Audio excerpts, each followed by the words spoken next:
And I've seen a lot of cops, I've seen a lot of lawyers pull out all of the stops.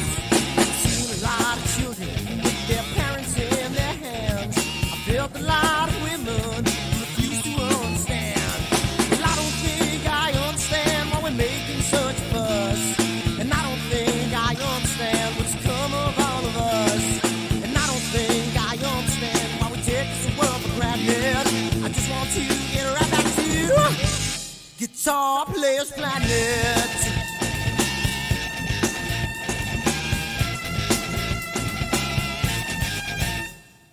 You see it in the papers, you read it every day. The riots and the fires going on in South LA. The muggers and the government, they're all wanting the same thing.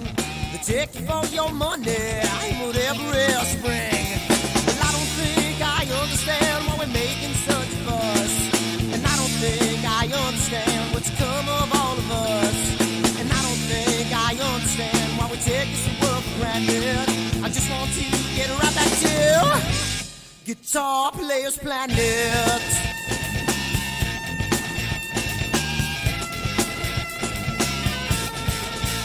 Take me.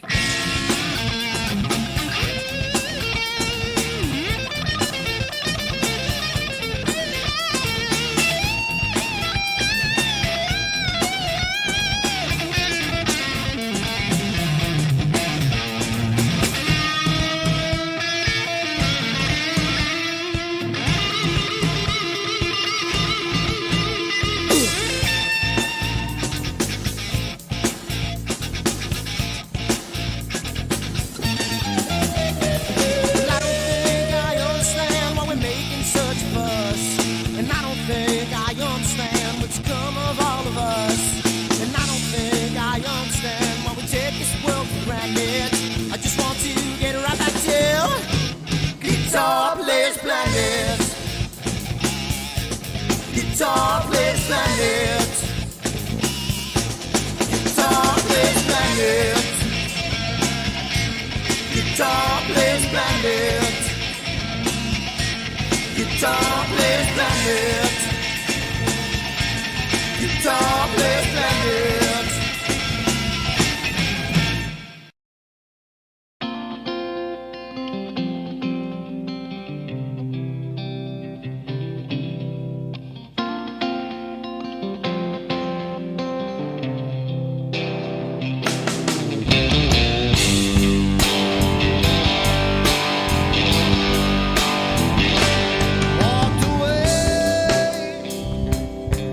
What you thought was real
Sunny skies, the smell of palm tree air.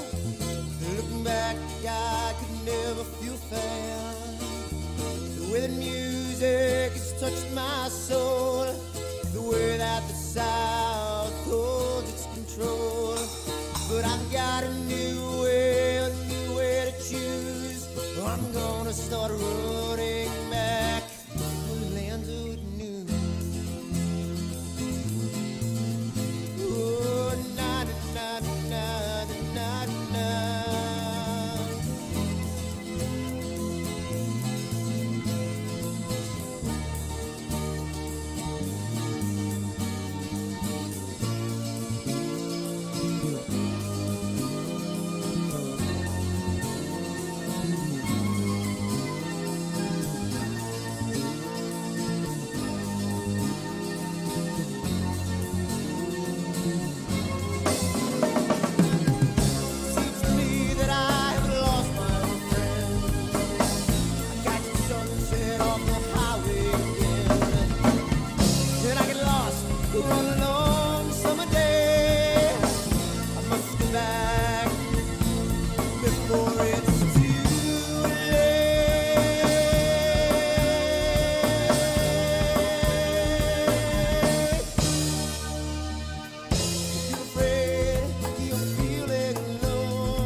Oh no,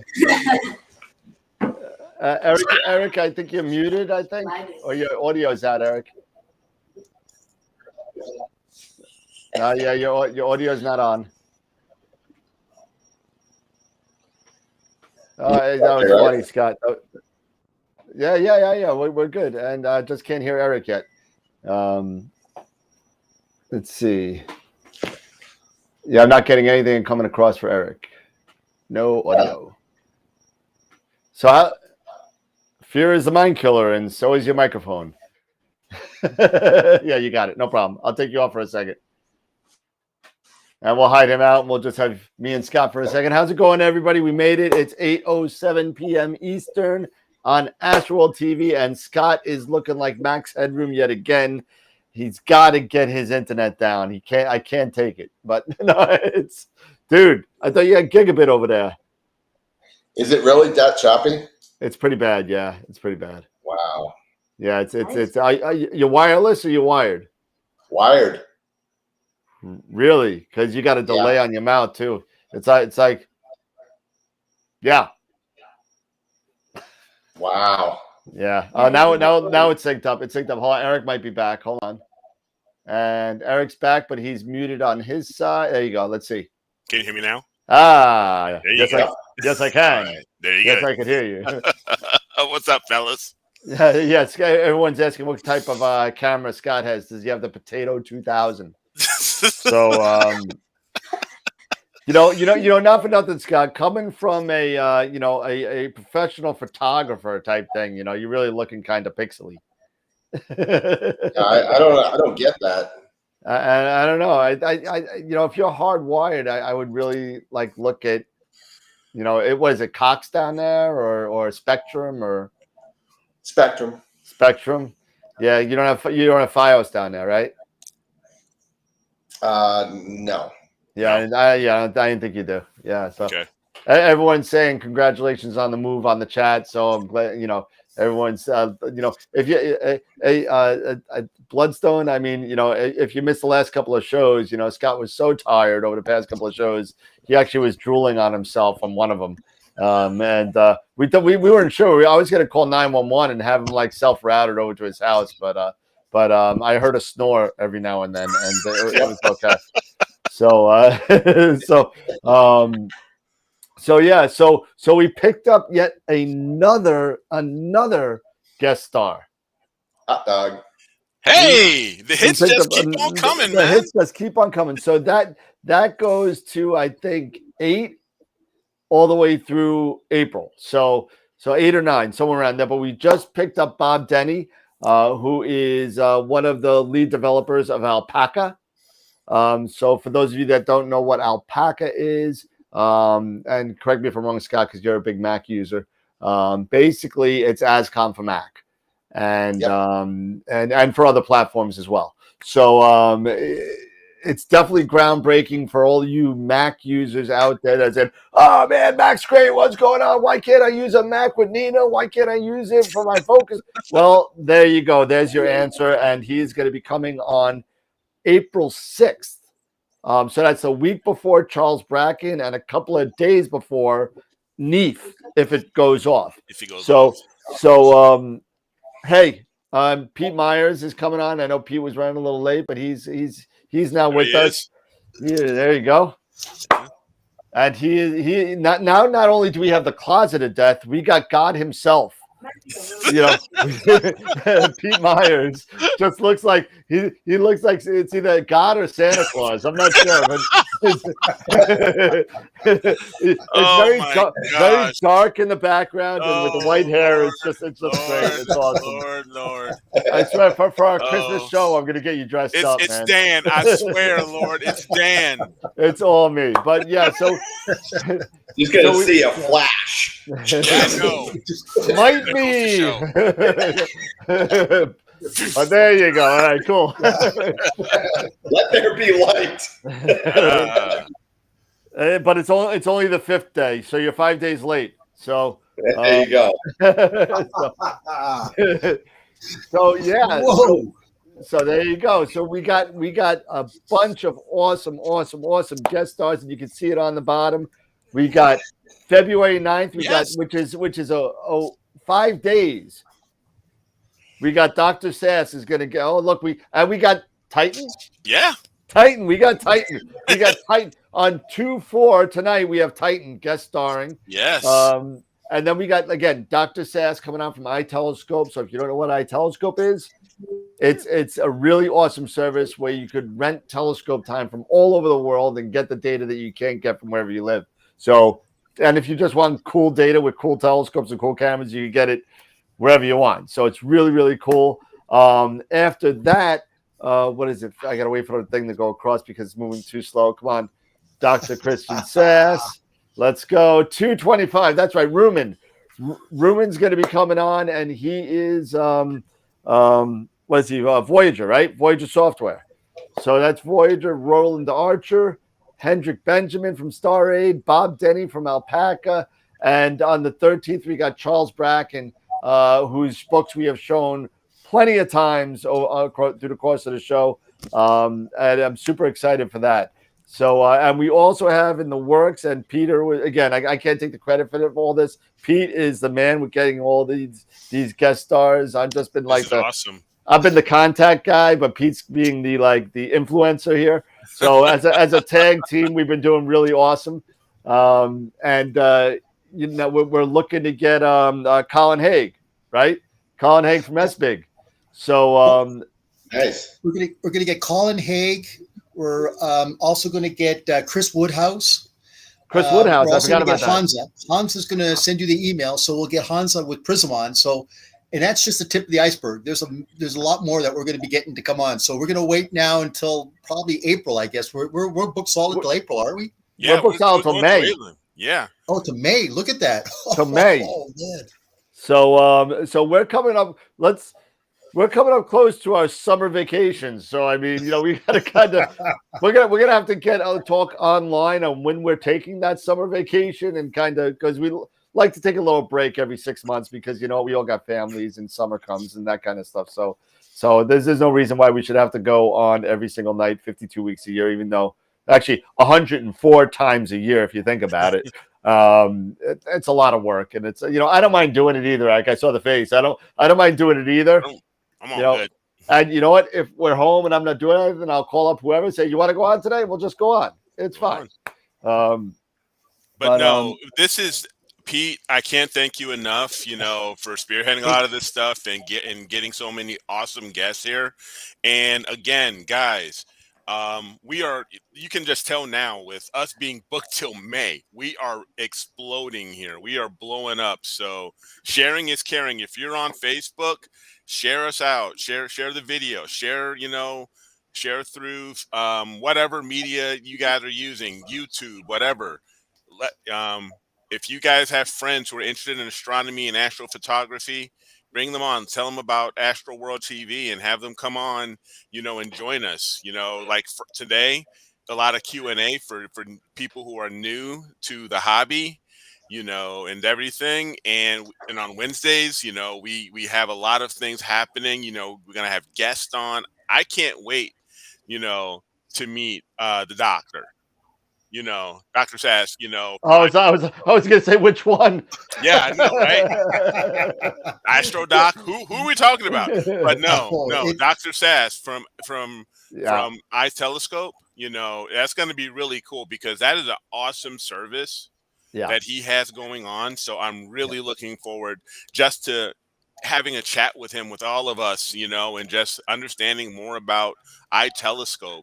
So this is a lot of really cool stuff, and yeah, I'm stoked. And for those of you viewers that don't know this, and I may be going back a little bit ways, I think I'm going back to almost last winter, that we actually had a Southern Sky Challenge contest using not iTelescope, we were using Telescope Live, and what we did was we got donations from the membership. And said, okay, all the money from the donations from the membership are going to go towards data, whatever it is. However many hours, we ended up with something like, I want to say 4 or something hours of data, maybe 3.5, something like that, all across all 3 narrowband channels. And we did the Tarantula Nebula, right? And we did it. And we had a bunch of entries. And, well, Sean Nielsen was one of them, and he won second place, believe it or not.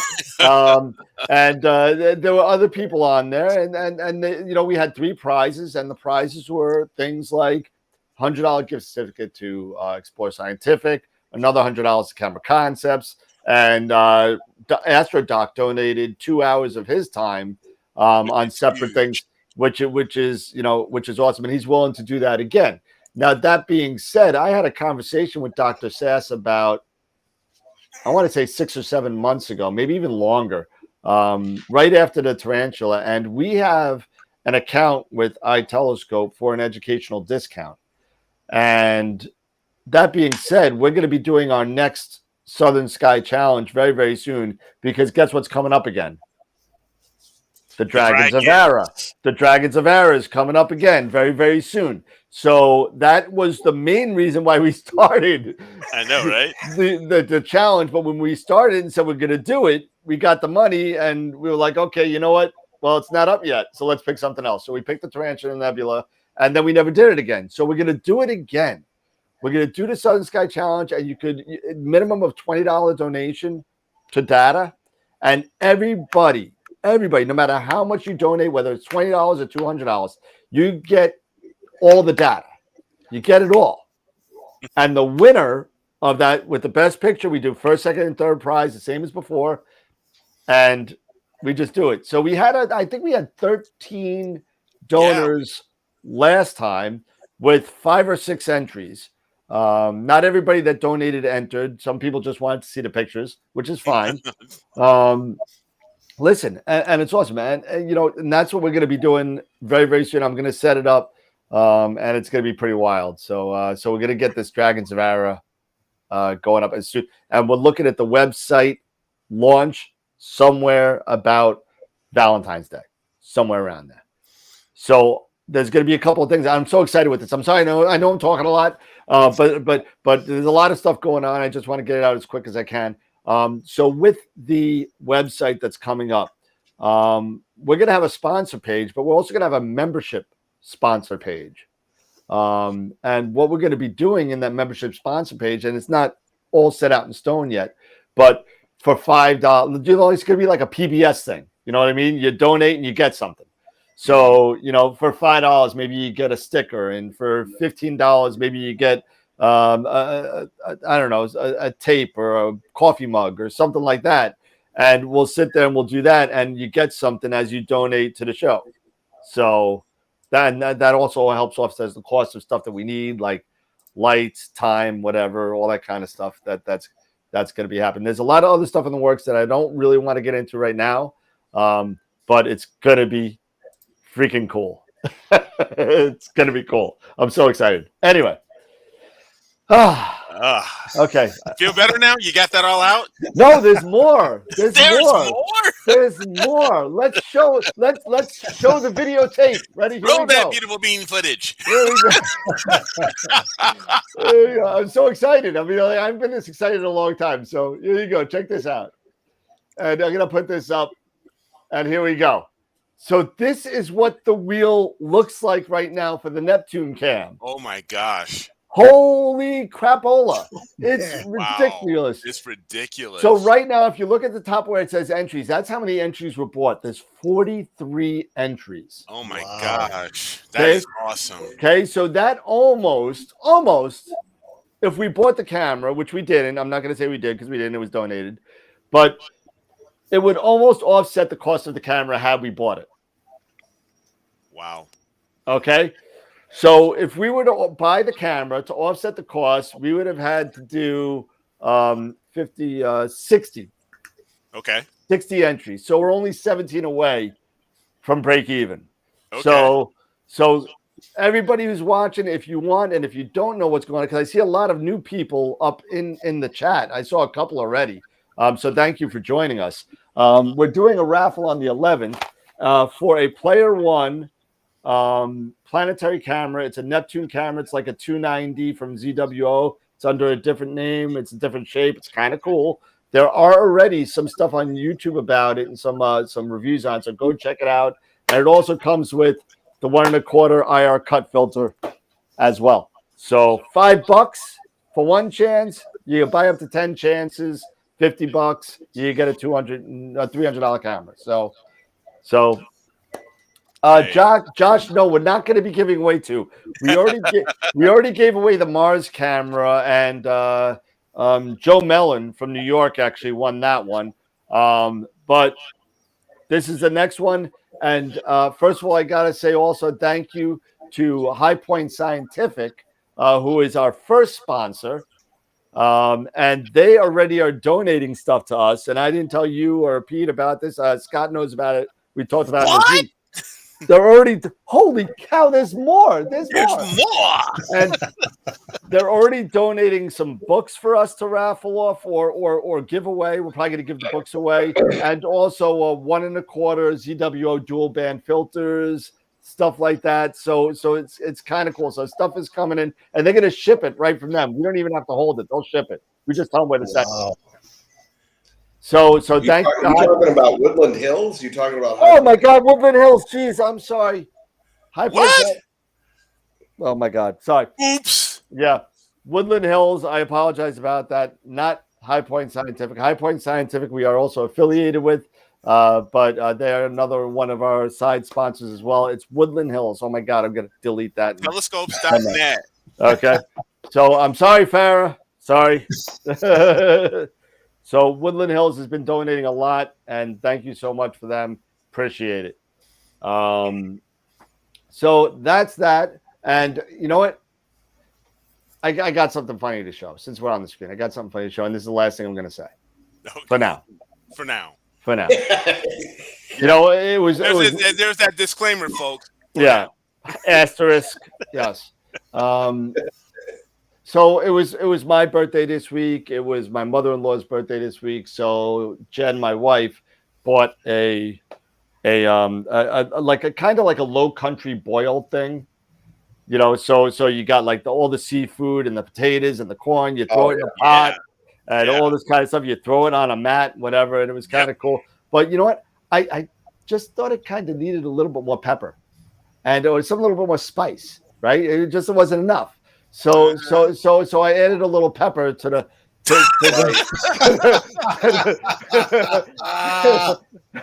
the boil.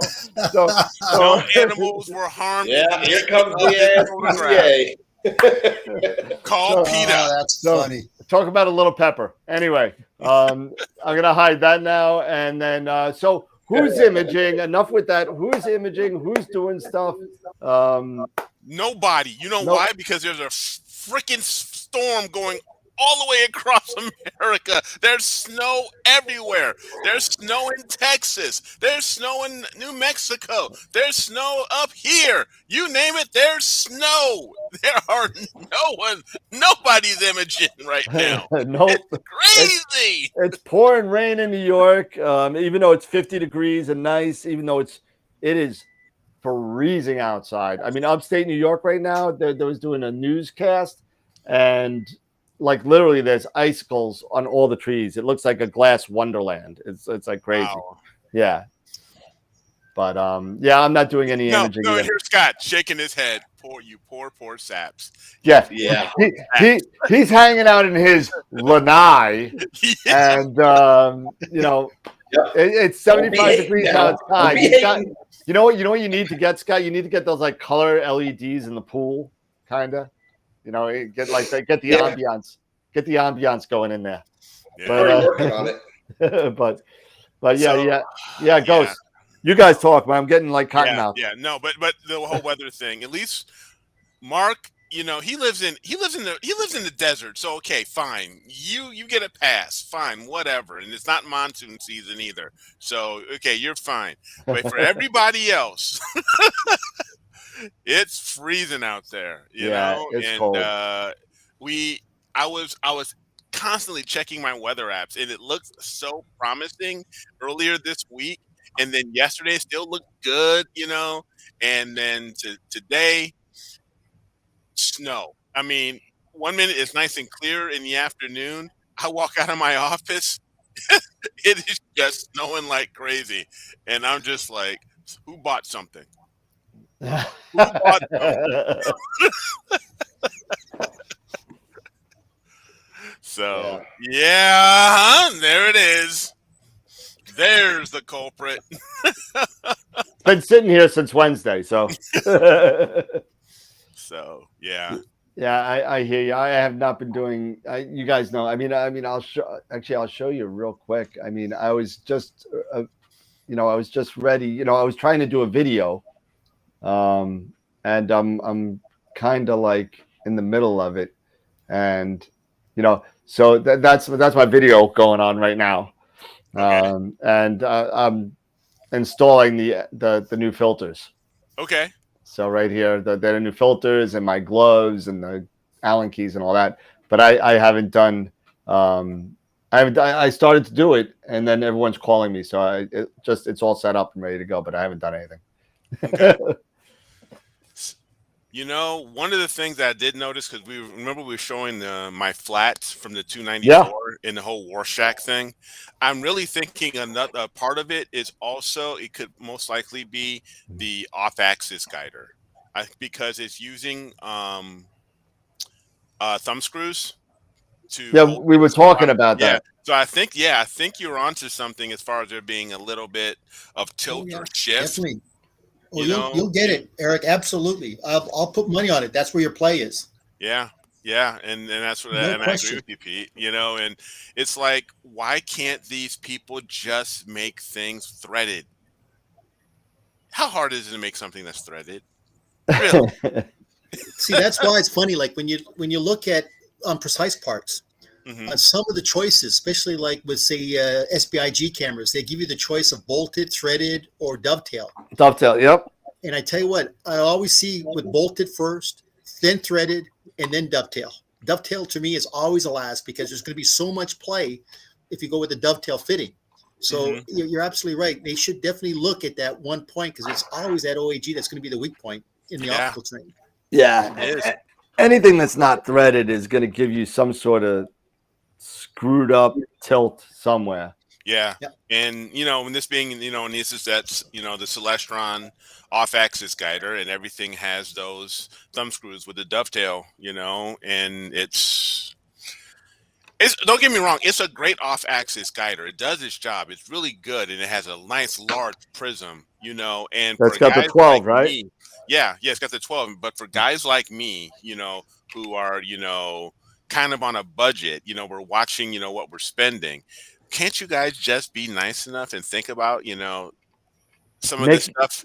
Maybe just have make it some make it maybe easy. maybe have some focus groups with actual imagers and astronomers and ask them, what are your hangups? What are the problems that you guys are having? And so actually listen to your customers. And Yeah, exactly. you know, Yeah.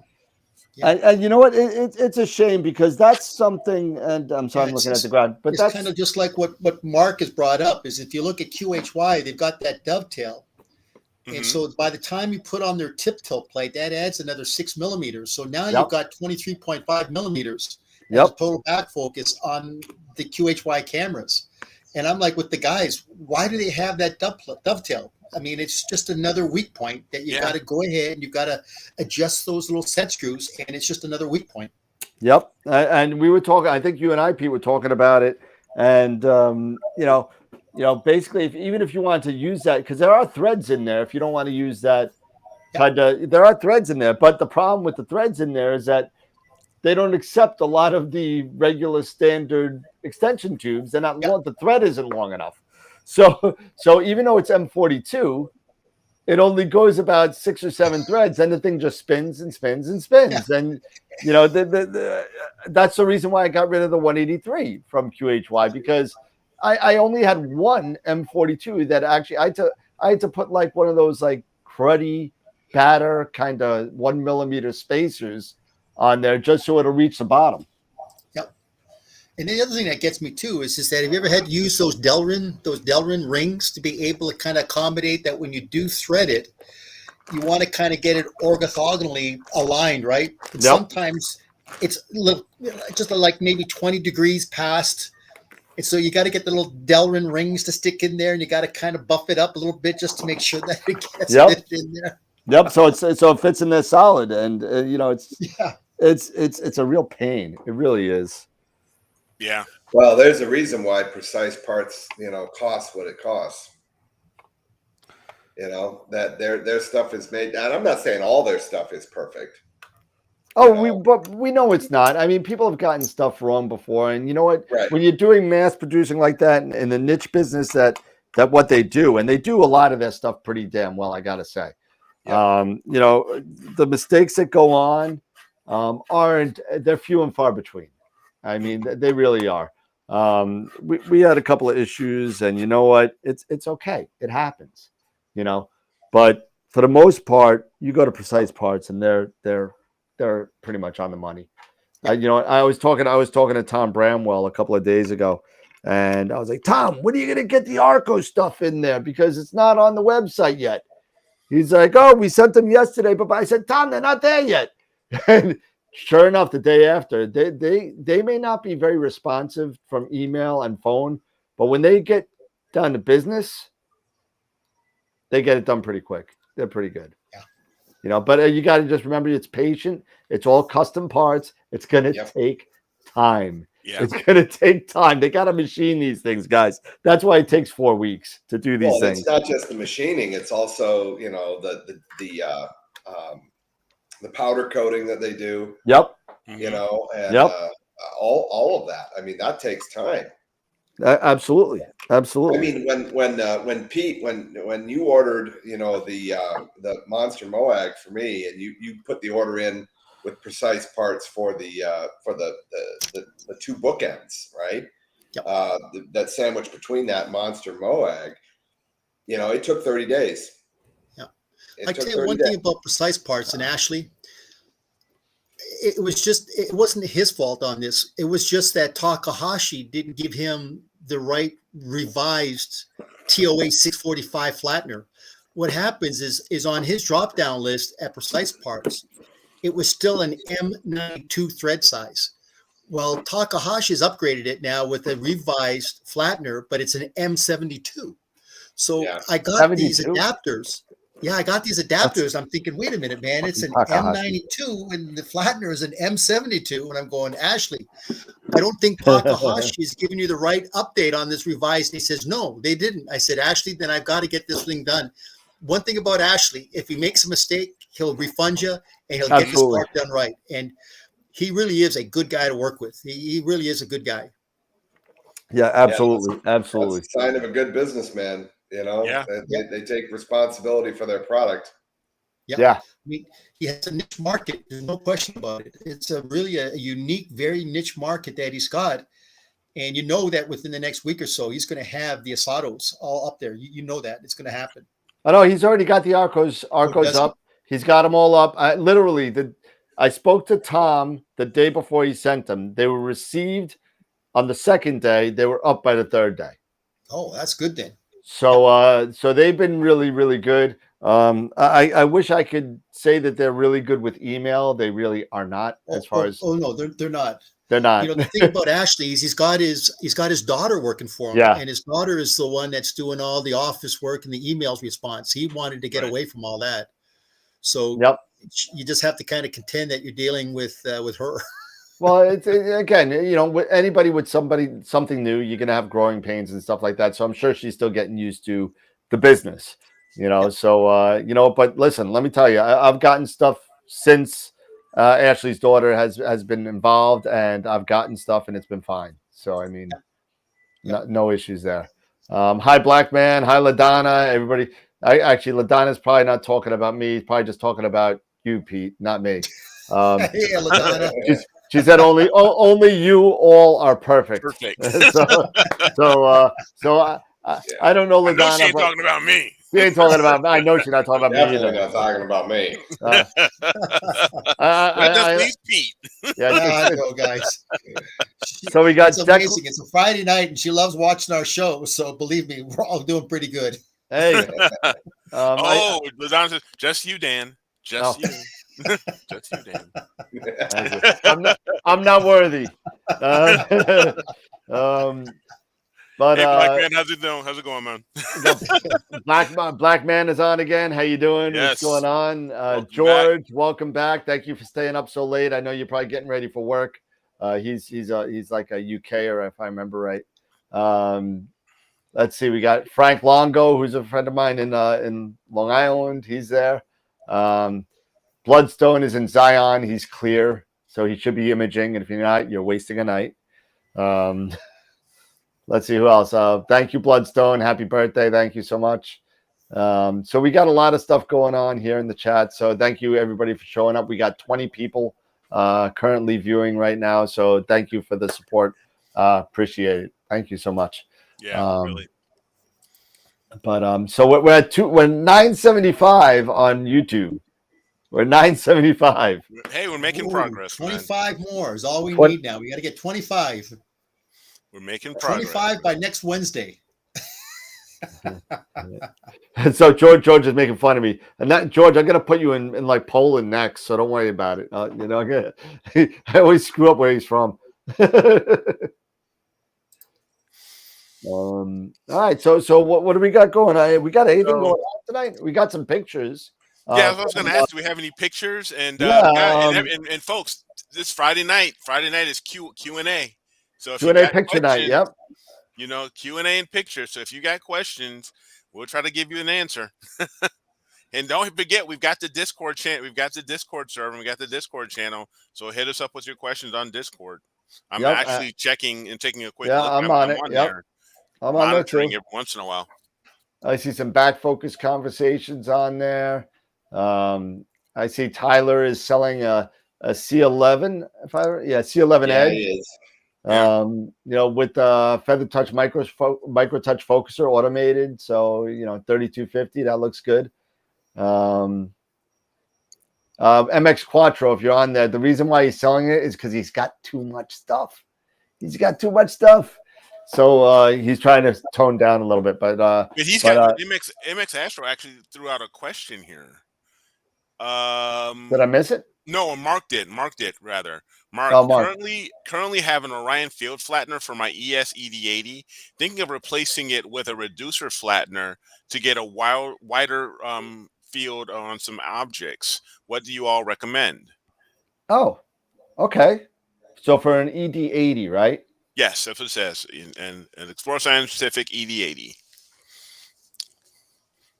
So he's looking for a reducer flattener, which is usually like a 0.8 or a 0.7, is it not? Yep. Yeah, that would be right. There are a couple, but you got to be careful because the 80s are really short focal length already, and there are a couple out there that are made. And Pete, correct me if I'm wrong. That they're made specifically for short refractors. Mm-hmm. Which is, you know, and you could spend a lot of money or you could spend a little money on any sort of flattener. I know Orion actually sells some specifically for refractors at a real semi-cheap price. Are those the flatteners or reducer flatteners? Because I know they sell both. They sell both. Okay. They sell both. They sell 0.8 if I remember right. For short refractors. But you just want to be careful. I mean, I have an 80. I don't use personally. I don't use a reducer at all. I bought a non-reducing flattener because I'm already at 400. Yeah. I'm already at 400. I'm already super wide field, and if I want to go less than that, I got this guy. There you go. Yep. You know, and that's 200. Soon to come is the Red Cat. I'm on the list for a Red Cat, just for testing purposes only. Sure. No, it is. It's only for testing purposes. I wanted. You know what? I wanted a refractor with everything built in. Mm-hmm. That if I want to test the camera, I could just throw it on, throw it off. Sure. And that's it. So I could test different cameras really quick, so I don't have to worry about it. But you know what? I tell you, let's see. If you want the 0.8, Jim's Astro is mentioning Hotech, and George is mentioning Starzona. The Hotech, the SCA, yeah, you can. Yeah, that's not a bad choice. That's an M42 flattener. Mm-hmm. So just be careful with your image circle, depending on what camera you have. That may be a little bit small, depending on what camera you have. And I think Pete's got something. No, I was just thinking, you know, what's a real good idea here is this is the $1 million question. What is the definition of image circle? It's really interesting is that we all know it. We all throw it out. And I sat there and I thought, you know what? That's a real good question. So what I did is I went online and I thought, I'm going to find out exactly what the image circle is. And so here's the definition of image circle. Did you have this all set up? The diameter at which the illumination light cone drops to 60%. I did not know that. I didn't know that. And so they're basically talking about like with a full frame camera, right? 24 by 36 millimeters, Mm-hmm. you need to have a 43 millimeter 40. illumination circle. But I'm just curious, why 60%? I mean, I tried to dig into that to find out, but there was no rhyme or reason. But that's the definition of an image circle. So Isn't that kind of crazy? I mean, I'm gonna make up some real heavy BS right now. So none of this is actually, this is what I'm thinking. So everybody knows what an image circle is. It's the cone of light that hits your chip, right? Pretty much. Right. And that 60%, I think, is starting when you see some really, really heavy vignetting on the corners. And I think it's just an arbitrary number that somebody picked that said, you know what, it really looks like crap at 60%, so I'm going to pick 60%. And I think that's kind of what it is. But it's kind of like my story with Mark Messier, the guy who just made a list of stuff to piss him off. The whole thing, so it's kind of like one of those things. Well, this is annoying at 60%. I think that's what it is. So if your flattener gives you a circle, and we're going to say, okay, you know what, that's about 60%, and then then you're going to realize, okay, you know what, then you got to match that to chip size and all that kind of stuff. So you got, okay, will that fully illuminate a 4/3? Will that fully illuminate a full frame? And that kind of stuff. And then you want to realize, okay, well, it's not. And so I'm going to have to deal with that with either flats or whatever. Yep. Okay. That's a really, did you have that set up? Because I just threw that image circle out there. Did you have that was like perfect timing. No, but it was funny is that, I've been talking about image circle today to about 5 or 6 clients. And finally it just dawned on me. I said, you know what? I don't really know what the hell a definition of an image circle is. So tonight when you had mentioned it, I thought it was just perfect that I should just say, hey, this is what the definition is. But what I don't understand is you're right. Why did they pick 60%? What was the purpose, or what was the reason, or the rhyme or reason for 60% as an arbitrary number? They didn't define it. But anyway, at least now we know what an image circle is. Yeah. That's like saying who finally shot JFK. We're never going to find out why. We're never going to find out who. It's kind of like one of those things. The only person that's going to know is the person that shot him and God and whatever, and that's it. So it's that kind of thing, I think. But yeah, I agree with you there. And you have a lot more knowledge than me. So I mean, if you don't know the answer, I sure as hell don't. So well, you know what will be interesting? It'd be interesting when Charles comes on. We'll ask Charles that too, because I know he'd probably have a little bit of input into that, because he might know exactly where that 60% came from. So I'm going to ask him that question. Maybe. So this once again is kind of a question to ask all of our membership. Hey guys, when you see who we got coming on, if you've got questions, by all means, please put your questions down and send those to the Discord, because those will be asked to the guest speakers. So yes, absolutely. Between now and when Christian comes on, or when Roland comes on, or Heinrich, by all means, please start putting your questions together. Yeah, please, because Voyager software, Indigo, all those kind of stuff do have trial programs for you that you could kind of test out and play with. So don't be afraid. Listen, I know some people out there, Indigo is not compatible with your system. That's fine. But those that are, try it out. See what it's like. And if you got any questions, let us know. Just like Pete said, just like what Eric said, let us know. We will definitely ask him about. We'll definitely ask him about things. And if we forget, just blow up my text message and then say, "Dan, what the hell?" But believe me, there's no such thing as silly questions. Believe absolutely me, not in this hobby. No. And I think we'll all agree to this, is that this hobby really does push your knowledge. It will definitely, you'll have more questions than you end up getting answers. Mm-hmm. But I said that's the one thing about the hobby that makes it so rewarding, is the challenges that we're up against. Yep. So by all means, please send those questions to the Discord. I'm getting my whole phone's getting blown up here too. Hold on a second. Oh, it's only Pete. Okay, sorry. What's funny is I was just saying is that I can barely hear you guys. So I'm wondering, I've got my audio dial up to 100, but I'm wondering if there's a setting somewhere, because this is the lowest volume that I've been able to hear from you guys. And I don't know what I've done. I haven't done anything really. check just check your speaker on Windows settings. I mean, that'd be the first thing I would check. But I Okay. mean, everybody's about halfway. I think, believe it or not, now I'm looking at it. I'm the loudest, but my mic gain is also probably the lowest. My mic gain's pretty low.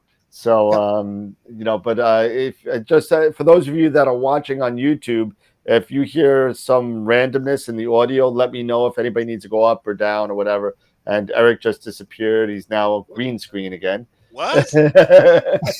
What in the world? Yeah. It's Carmen San Diego. Yeah. No kidding, right? There Hey, we go. and Eric, move your camera a little bit this way. Oh, why? Yeah, there we no, go. no, too much. Oh. There you go, right there. Nope, yep. There you go, Nope, Eric. nope. No, a little bit more, a little bit more. No, move your camera, not your hand. There you go. Stop. There you go. There You you moved go. it back again. No, it's not really the greatest. You got it. You got it. Stop. I can't. Good enough. Good enough. That's fine. Now just lower it down a little bit. That's Now nice. Yeah. See, that's what I'm saying. Absolutely. I love these Logitech, but they drive me nuts Yeah. sometimes. Yeah, I know. Well, question, Dan. Anyway. Have we got any questions? Have we got any photos? People? Yeah, wanna have I us do. look I at? do. I got something from Josh Kovac, who Okay. sent me 2 different images taken, I believe, a year apart, with different processing techniques, same object, and it was kind of cool to see. So let's take a look real quick. Let me get it on my screen first. And all right, so this is going to be the first one. Okay. North America and the Pelican, nice wide field. Yep. And could I see? Let's see. I can't zoom in on this one. Let me see if I could get it. It's on Discord. Let me see. Discord, photograph entries. Oh, we got more too. All right. Let's see if I could go right to the Astrobin site. There we go. There we are. Okay, so this, I believe, is the first one. And let's zoom in on this guy. All right. And we'll go full res. Ooh, that's nice. All right. Let's go back a little bit. That's too big. Let's fit the window. Yeah. Okay. Look at it. Just amazes me. Even looking at the star fields. Yep. It just amazes me. Yeah, it's really, really dense. It's got some really cool star color. Yes, Yep. it does. Star color's real nice on that. Yes, absolutely. What's that? About a 200 millimeter camera lens? I could go back and see. Let's see. So it's Red Cat. a 51 Red Cat. Yeah, so 250. 250. Yep. 250 with a DSLR. Yep. And again, very, very nice. And is this I'm wondering if this was a modified or stock camera DSLR. It doesn't say here. It says Right. he's using the Batamoon Sky Glow, and it's a little bit over 2 hours of data. Yeah. Okay. I don't think it's unmodded because you know what? It would show more of the Not red enough. HA. Yeah, it's not so red I think enough. it's just a stock DSLR. Yeah. And Josh then is unmodded. yeah, It still looks great. Sorry, whoops. Pepper. And let's see. So it's back on Discord. Sorry. Even with stock DSLRs like this, I'm still so impressed what these sensors can do. Even when in a stock DSLR, it still impresses me. A very nice job there, Josh. I believe Very this is the second one. Yeah, this is the second one. Well, there we go. Yep. See how Okay. it's popped out now? Look at now that. popped out, yeah. Yeah. And Look at the wall. So this is same camera, same scope. Done with the Batamoon and Sky Glow. A lot more data. So you're 7 hours worth of data. Mhm. It's amazing just what that extra amount of that extra time Yeah. you know, that extra amount of data can give you. Look at you look know. at look at how many stars, how many more stars actually isn't that popped out. incredible? Yes.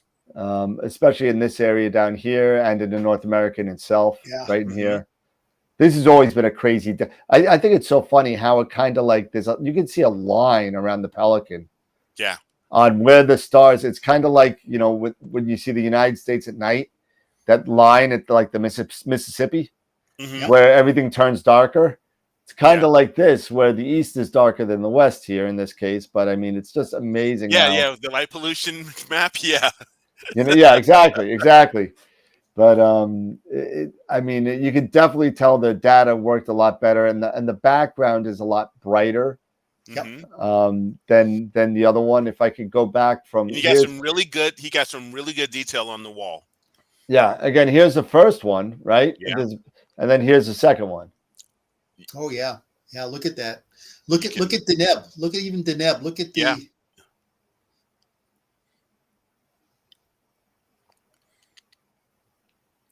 Now, if I could make one recommendation, I would say we should crop it to just about maybe a quarter of an inch, half an inch, just above the pelican head.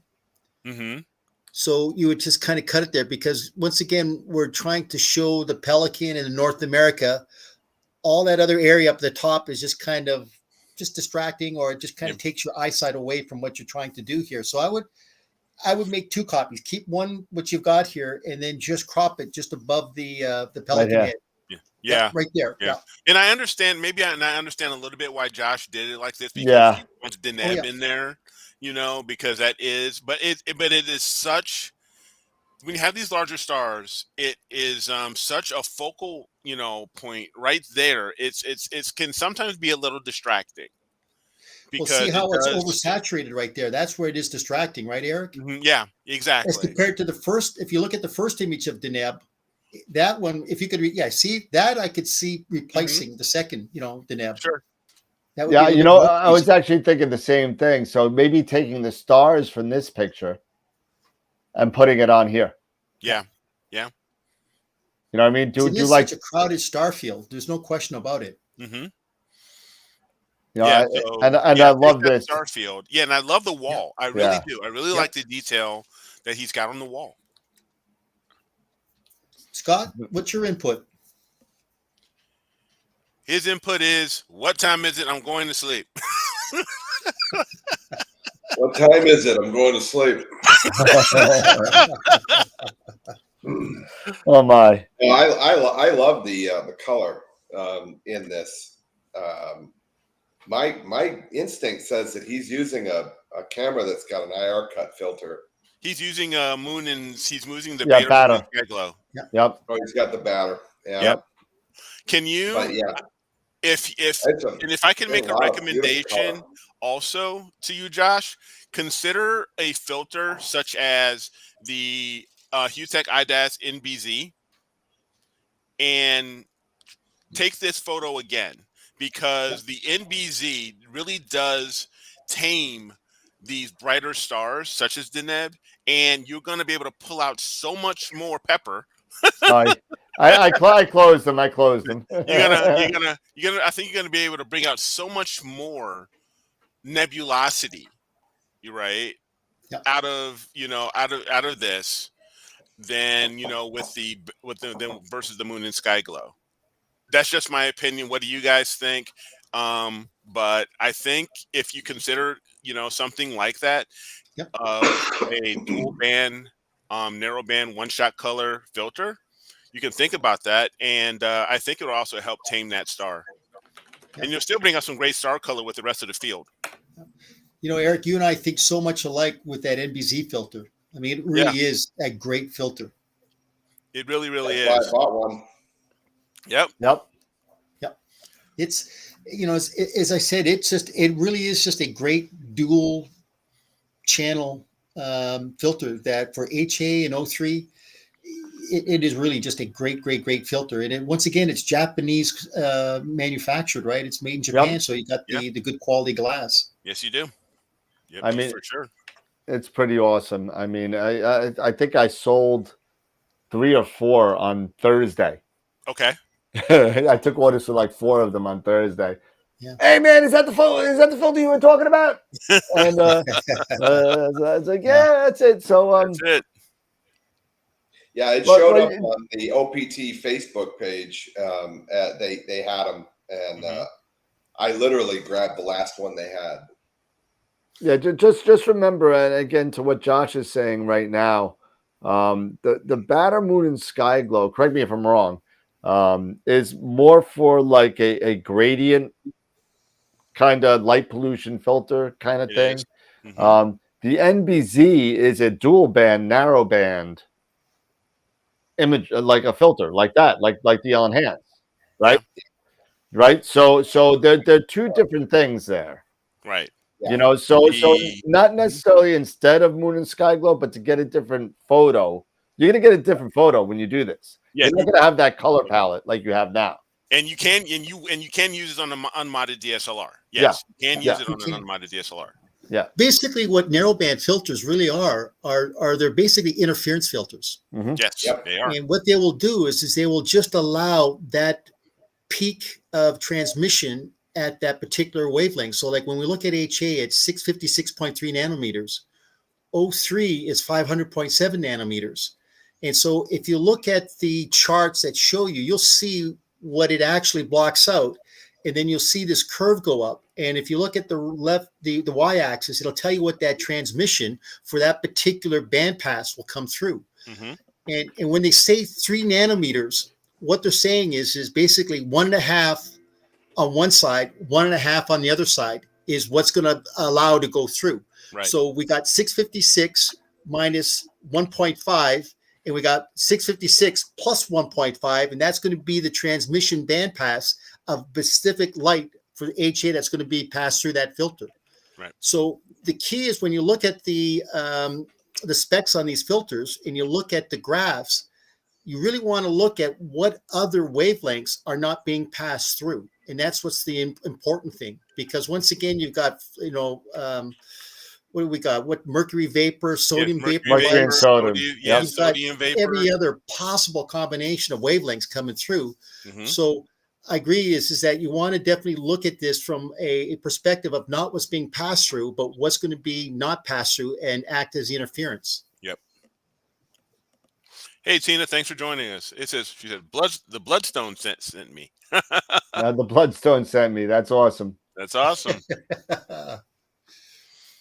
I'm just trying to find an issue. I have an issue with my keyboard, so I apologize about No that. problem. But yeah, you can definitely use it on the NBZ on an unmodded DSLR. Yeah. It would And not give Eric, any problems. that brings up another point is that remember when we get the ZWO filters, if they don't have that particular IR UV filter in front, Mm-hmm. I always tell everybody, why do you need that particular filter if you get an NBZ filter? Because guess what? It's acting as that interference filter. Right. Yep. It's going to only allow that bandpass That of light to come bandpass. through. So you don't need to get an IR UV cut filter for the front of the ZWO cameras. Exactly. You don't. Yeah, I'll show you something real quick here. Where is it? So just to get a visual on what Pete was talking about. Now that I got my keyboard back. Oh, here we go. Yeah. So, Yeah, there you go. So here you go. So I do what is it? Shift Control. Is it control Shift Z or Control Z? So as you can see on the NBZ filter, look at that transmission spike. It allows at 500.7, right? So it's a 10 nanometer. So it's going to give you 5 nanometers on the one side Right. and 5 nanometers on the On other the other side. side. Yep. The blue line is the 500.7. So Yep. what we do is we look at it, we say, boy, look at that spike. It goes almost all the way up to 98%. So it's going to allow 98% of the 500 nanometers plus 5 nanometers above and 5 nanometers below. That's how much light's going to come through within that O3 wavelength. Mm-hmm. It doesn't allow anything from 300 to just before the foot of the 500 curve. It's the interference. It's blocking out all those particular wavelengths. Then between, say, 505 all the way up to almost 600, and that's H alpha. So that's 656.3. Right And here. look at the transmission. So once again, we got 5 on the other side, 5 nanometer on the opposite side. Yep. And then if we look at the transmission curve, how much transmission? Once again, very close to O3, close to about 98% of H alpha H coming alpha. through. Yep. And then if we go up from 700 nanometers, now we're basically getting into IR, right? Yep. Yeah. There's really nothing there that's going to come through on it. So that's what I love about this filter. Yep. Because if you take a look and just compare this filter with that the Beta Moon and Sky Glow, you'll be able to see what that beta is going to be letting in, okay, versus the NBZ. So as you that said, way, Eric, can you imagine all that H alpha there on North America? How that would just really stand out. Oh yeah, absolutely. Here it is. There you go. So there you go. Yeah. So here you can see how much based off of these, just based off of this size, you're letting in, from the 400 nanometer all the way up close to 775, 780 nanometer worth of, of the light spectrum. Yeah, you see this filter. This is where the sodium and mercury vapor is. Yes. Down here. So it's literally only blocking certain, it's not going to block out, even though the title is a little bit misleading, the moon and sky glow thing, it really only blocks out a lot of the hydrogen and sodium vapor and mercury vapor. Sorry, mercury and sodium. And that's all it really does. So be careful with the title of this. Even though I really like this filter and I use it, I have it literally. I have it right here. This is it right here. Yeah. And I love it. I think the star colors are very, very good with it. And I use it quite a bit when I'm adding star color to my narrowband images. Yep. But it's only literally for getting out those man-made light pollution lights. Yeah. It's not going to get rid of moon glow. Right. It's not. It's not going to do that. So just be careful. Even though it's called the moon and sky glow, it just literally dips at this 575 to 580 range over here. Yeah, and really that sky glow is that sodium and that sodium vapor. That's the sky glow. Mercury vapor. That sodium mercury vapor. Thank you. That's the sky glow. Okay, so that's what it's blocking out. Now there was I know there was a question, Josh, would you use two filters and take separate shots and combine them? Yes. If you want, yes. If you this way you can have that pop of the hydrogen and oxygen of the NBZ and and it'll tame those stars, especially Deneb, and then you can combine that with the moon and sky glow to get that RGB, to get those colors, those beautiful colors of those stars. Okay, because also with that moon, with the NBZ, you won't overexpose, Deneb. You won't. You can't. I really don't think you can. So it depends on your well. It depends on It depends on how long you're going to shoot it for. But it controls it so well. So I would say use that, and then you can take much shorter exposures of your RGB, you can take a minute, 1 minute, 90 seconds, what have you. You won't need to expose so long to get that color. Agreed. And then you can combine them. Yeah. So would you put both filters at the same time? No. Thank you for saying that. I wasn't sure what you were going to say. Yeah, so you don't put them on top of one another. No. Don't stack them. Don't stack them. No. Don't stack them. You do one session with the NBZ and another night session, with the moon and sky glow.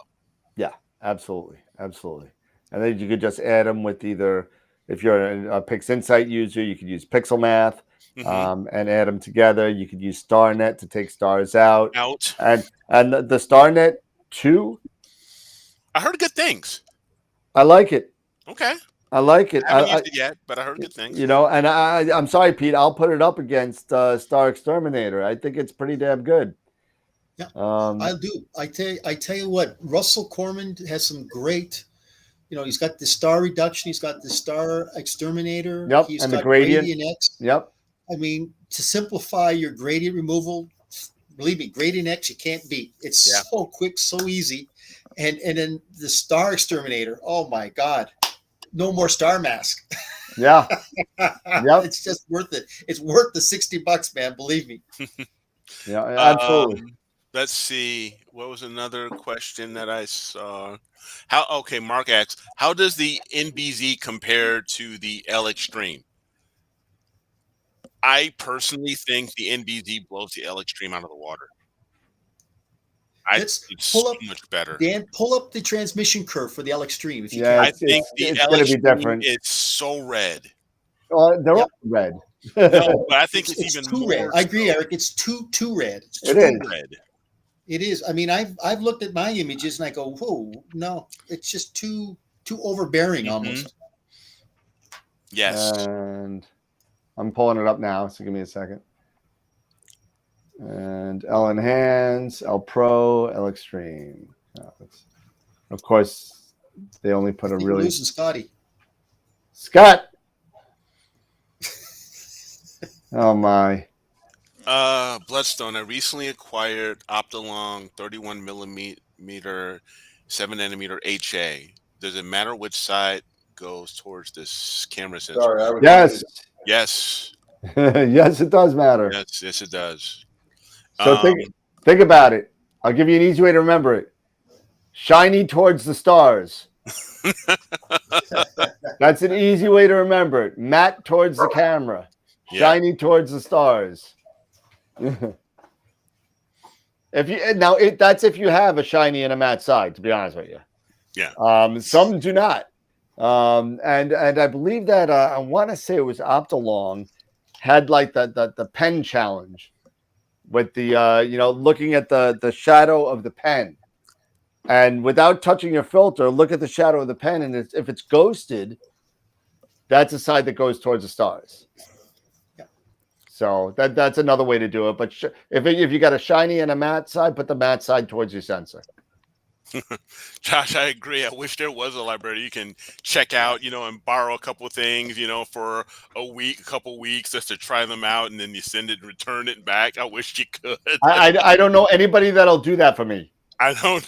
I don't know anybody who would do that. Period. Can you imagine the damage? Oh, there we go. The Optolong. Okay, here we go.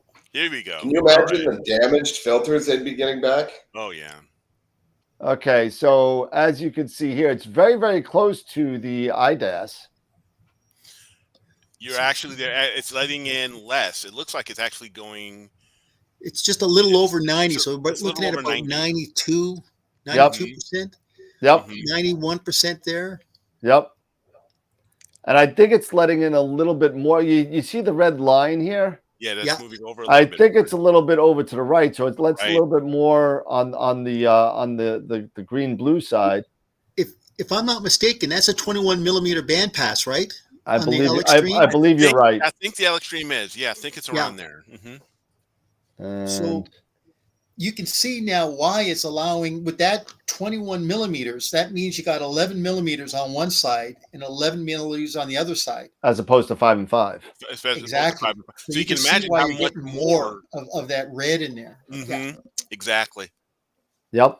And that's why that's why you see, and that's one of the things that I don't use the L, even though I have the L Enhance, I don't use the L Enhance or the L Extreme. It drives me nuts. I don't use them anymore. So you know what? This brings up another good question, because people will say, well, what's the difference between 3 nanometers, 5 nanometers, 7, 8, 10, 12, 21? The smaller the numerical value, the only advantage you're getting is more contrast. Because once again, you're narrowing that, as Eric says, you're narrowing that transmission curve, and you're consequently not allowing any more extraneous transmission light coming in on either side of that transmission bandpass. But the difference between, say, like a 7 nanometer, a 5 nanometer, and a 3 nanometer, besides the cost, the lower the numerical value will cost you a lot more. But boy, when you look at your finished processed images, the contrast is absolutely like night and day. Yes. Yep. So people would always say, Pete, what would you recommend? And I said, if your budget can afford the 3 nanometers, go for it. Go for it. If it can't, then go with the 5. So that's what the difference is when it comes down to those numerical values when it comes to narrowband filters. Yes. Yeah, I got to tell you, I'm so excited. I mean, I might have missed it, maybe not, but my Pelican. Oh, actually, it's right behind me now. My Pelican Nebula. Those are 7 nanometers. Those are the Optolong 7s. Yeah. Okay. I am really excited to try either the Antlias or the Optolongs on the Pelican, and I want to get 20 hours just like I did with this, and I want to put them side by side and see. Yep. I mean, unfortunately, I won't be able to do the same exact processing I did with one because it's gonna be different because the contrast, like Pete said, it's very different. So you're gonna tweak that histogram a little bit in a different way, but the whole thing, I want to see how it kind of brings out. I mean, I kind of like the way this one came out with the green and everything, but I'm interested to see the difference between that 7 and the 3. Mm-hmm. I'm really interested to see that. Same here. That's what I'm trying out with the tadpole. You know, I'm using the 3 nanometer Antlia HA and 03. Mhm. I haven't gotten the S2 yet. That'll be the next one on my list to purchase that one so I can complete the set. But yeah, just doing these 2, I can't wait just to start processing that. Well, if these Optolong 3 nanometers work out, I'll have an S2 you can buy from me. So there you go. There you go. Well, once again, then we have to kind of look at this is that a lot of this also depends upon the vocal ratio, right? Sure. Mm-hmm. If you got the Rasa, well, first of all, let's just say you could do a monochrome with a filter wheel on a Rasa. There's no way you'd want to use the 3 nanometers. Right. You'd want to have a much wider transmission curve because of the blue band shift. Yes. So once you again, go no less than Pete, you want to go no less than 7 nanometer on a exactly. rock. No less than 7. So when people, this is why we always have to ask questions, and sometimes these clients get a little bit irritated. I'm saying, you don't understand. I'm asking questions because we need to know what's your vocal ratio. What is it that you're wanting to shoot? What's your camera? Because all this will come into play because how many times have we got the call, Dan, and somebody will say, well, man, I bought this filter, but look the size of my halos. well, let's talk about your vocal ratio. You didn't tell me what your vocal ratio was. You didn't tell me where the placement of your filter was in your optical train. All that actually does come in. And I think, Dan, I sent you that little link that I put together on halo size, didn't I? Yep. You could maybe post it up if you'd like. Yeah, I'll throw it up there. Yeah. And let's see. Personally, my halo is big. Yeah. So for you, definitely, you want to definitely get a much wider, Scott, for what you've got with your vocal ratio on that beast. Yeah. We got another picture, actually. And what is this? Service a PayPal. Somebody else bought another. Oh, Dennis Hess bought another chance. So there you go. Thank you, Dennis. And he also sent another picture. And it's a JPEG. So, oh, wow. This came out good. Okay, hold on. Now, even though it's a JPEG, let's see. That's exactly right, Mark. There you go. Hercules. M13? Yes. Yeah. And so, exactly, Scott. So the data on this is with Explore Scientific 127 with a Nikon, 53 30-second lights with no filter, with very little PixInsight processing. Yeah. Gorgeous. So that's just about straight out the camera. Beautiful glob. Look at that. Gorgeous. Look at the core. I mean, look at the density in that core. Oh, man. That came out really good, man. It did. Really did. It really look really at this. did. Look at right across the frame. The stars are all nice, round, and tight. Mm-hmm. Yeah. They are. That came out awesome. That really did. You got a nice flat field The there. the center is awesome. Yeah, the center is awesome. Look at that. Except I don't see any blue stragglers. I'm sure there's some blue stragglers in there somewhere, right? Yeah. Oh, there's got to be. Maybe if you push the saturation up a little bit, it'll pop out. Yeah. But again, I think even with this one, yeah, you can add a little bit more sat, but I don't think so. This just looks nice. Yeah, I would leave it. Yeah. Hey, have they said what the story is with these blue stragglers in these globs? Is there a story behind that? I haven't heard. Not as I know. Oh, okay. Maybe one of our members might have known about it, but they're talking about blue stragglers in these globs, and I could never figure out what the reasoning was behind it. I don't know. That's a good question. Let's see. For galaxies, Tom Daigon said, for galaxies, and I'll show it on the stream. There we go. For galaxies, I'm switching from OSCL Pro imaging to the 2600 with LRGB and LEA, striving for more detail and color channel image processing control. Yeah, for sure. Go for it. Yeah, you're always gonna have better resolution with mono. You will, and that's one of the things why I got the Schmidt, is because I really want to get that. I want to go deeper, and I want to get that narrower field so I can get these smaller galaxies, And I have Antlia LRGBs as well, and I'll be using those with my 294 mono. So I'm looking forward to it. So I'm going back and forth. I'm getting questions. The Phenomenon X. What do you guys think of UAP? What is UAP? I'm not sure what UAP is. That United Astro Products? Yeah. Never heard of them. I don't know what UAP is. Phenomenon. If you can share a little bit more clarification, that would help. It's not ringing a bell for me. I'm sorry. I'm even looking it up, and I can't seem to find anything.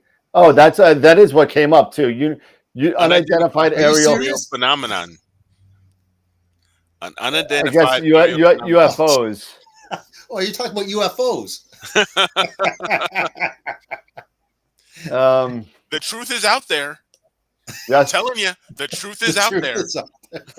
Thank you, thank you, Scully. Thank you. Well, wait a minute. You're talking about that car that's circling Mars, right? The Tesla. Yeah. Dude, you know what I thought the best thing about that whole thing was? Is he had the little don't panic green guy with the head and the arms. I thought that was the best part of that whole thing. That was a little thing for those of you that know Hitchhiker's Guide to the Galaxy. Yeah. So or is that unidentified? Maybe he means unidentified artifact phenomena. and if you've seen my lights, I have plenty of them. Oh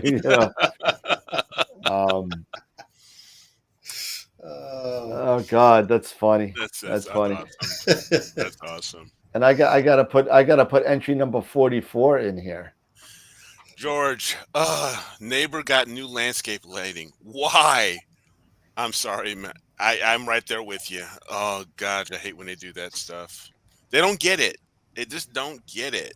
No, they don't. You know what? The I don't think that the people that do that, it's not that they don't get it.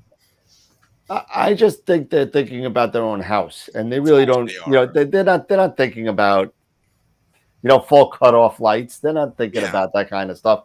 And I get it. That's when you got to sit there and get your airsoft gun and just start doing target practice, and then and that's it. And I'll grab my little airsoft AR-15 replica, and I'll just have ping, ping, ping, and that'll be it. They won't know where it's coming from. But George Lutch said heavy metal has heavy metal. Oh my God! Heavy Metal, the movie, had bringing it back as a vet. But who sang the song "Heavy Metal"? Does anybody know that? Oh, Dire Straits. No. Oh no, that's Heavy Fuel. I'm sorry, that's the song called Heavy Fuel. So, if somebody can tell me who sang the song "Heavy Metal" that was sang in the movie, I'm gonna get you something from the Closet of Death. Just send me your address. I'll send you something from the Closet of Death. It's Meatloaf. It was not Meatloaf. Poor Meatloaf. God bless him. Oh yeah. But he's up there with the dashboard light, or the paradise by the dashboard light. Yeah, right. Wow. Cool. I didn't know that. What's that? Sammy Hagar. Bloodstone gets something from the Closet of Death. Let's see what he gets. Let's see what he gets. Oh, I just kicked over my camera. There you go. Let's see. Let's see. What do I have in here? All right. Hey, you got any filters in there, Dan? That's what you need. I do. Here you go. Well, first thing I grabbed. There you go. But you know what? There's also Don Fiedler. Didn't he make it initially, and then Sammy just did a revision of it? Oh, he sang it. So you got to have 2 filters now. So, oh look, no, you don't want that. You don't want that one. You don't want that one. Got a great big bugger in the middle of it. I don't know. I got so much stuff here. How about what can I grab? Not for nothing, but you look at pictures of Sammy Hagar next to Bill Clinton. They are the exact same age, and Bill Clinton looks like his father. That's what living with Hillary for 40 years. That's what 2 terms in the White House and dealing with, exactly. Living with Hillary. He can do to you. All right, here you go. This is what you get. You get, still in the box, some Prima Lucha Lab 10mm spacers. There you go. Ding, ding, ding, ding, ding. There you go. Send me your address and I'll send that to you. All right. All right. We got a winner. Got a winner.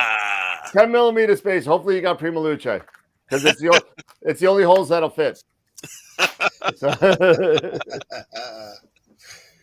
Here's Dave just pawing off here, making it like it's a game show, but here's I'm saying all my closet. If you want it, send me your address on the Discord channel. Oh, no, don't do that because anyone will know where you live. Yeah. But send me an email at Dan@AstroWorld and I'll send that out to you on Thursday. There you go. Tina Green, how you doing, Tina? Sammy Hagar. Oh man, I can't drive 55. Mm-hmm. Gotta love it. Anyway, let's see here. Let's see. Josh posted something from YouTube. The Messier 10 with a 3 Juno Transit in the Discord channel. Tina, we try to be. We just got to get Scott more involved, though. Yeah, really. We need to give him some B12, something to really pick him up. Yeah, really.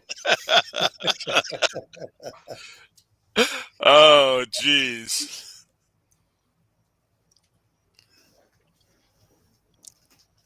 Let's see. That's what I'm saying. Can I do this? Hold on a second.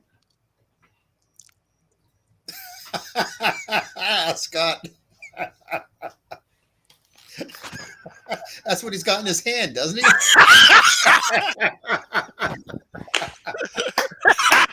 Yeah. My bubbler. Hey, absolutely. Water bong. Yep, water and everything. There's some heavy metal for you. There's some heavy metal for you. There you go. Yeah, Frank, Red Bull and vodka. Yeah, give him some wings. I don't know about wings. They'll give you something. That's funny. Aaron, you got to get your dog back on the TV because everybody loves your dog. Everybody loves my Titan. Yeah. He's something else.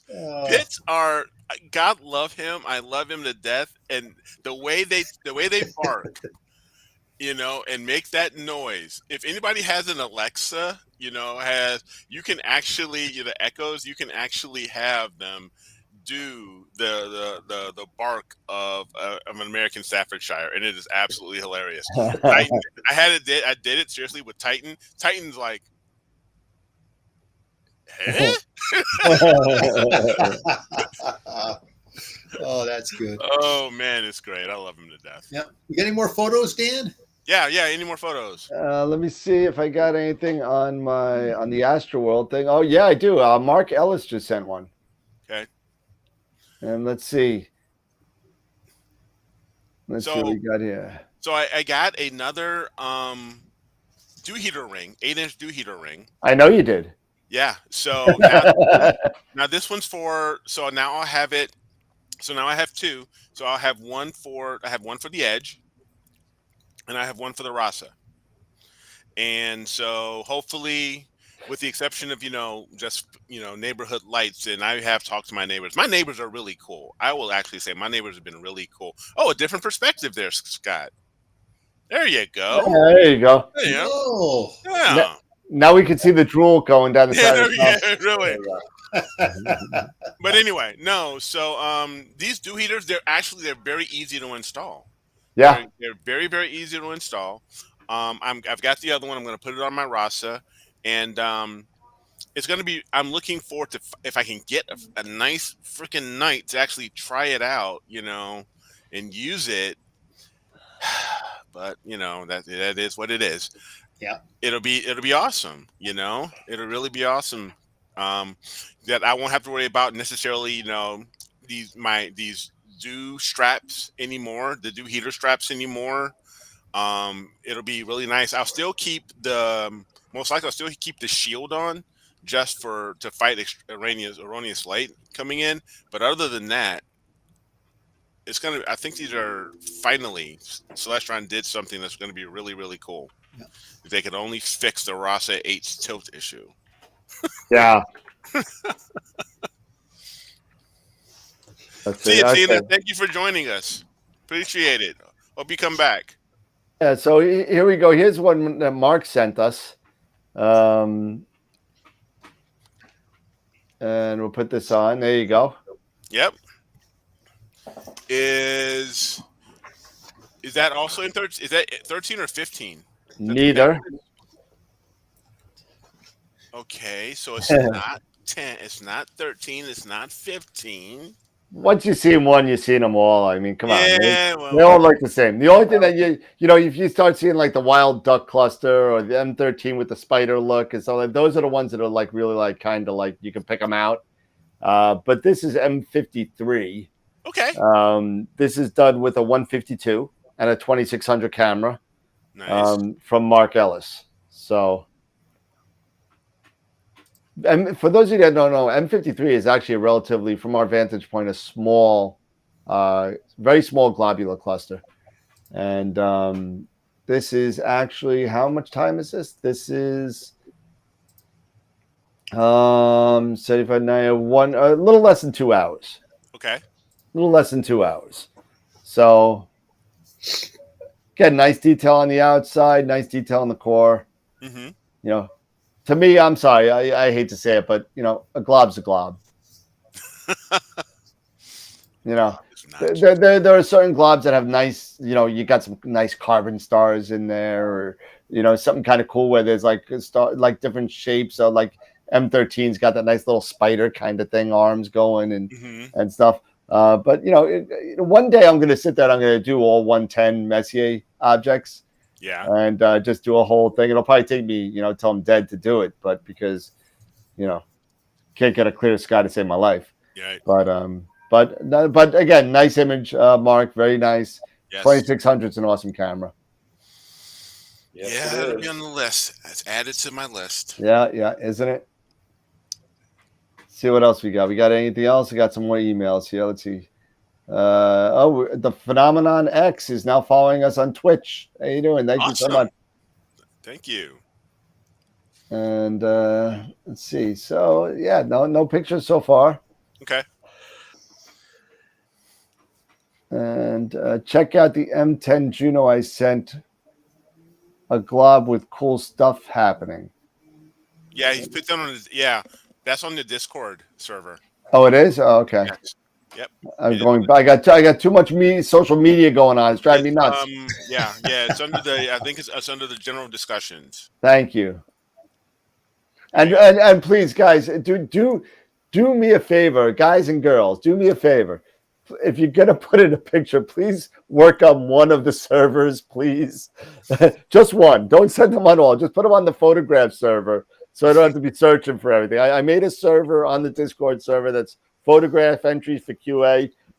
Please throw them on there so I don't have to go through 7 different servers to find it. It'd be nice. But here we go. Here's the Messier 10 with Juno Transit. Let's see.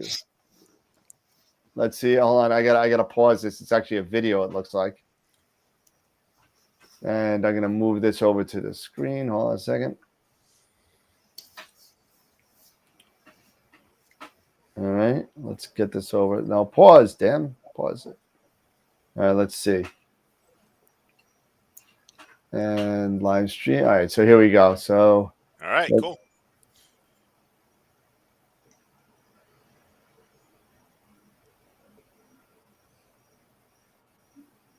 I don't see anything. Yeah, sorry. I don't see No anything. UAP? No. I'm looking for it. I don't see it. I feel like that guy from Star Wars. I can't see him.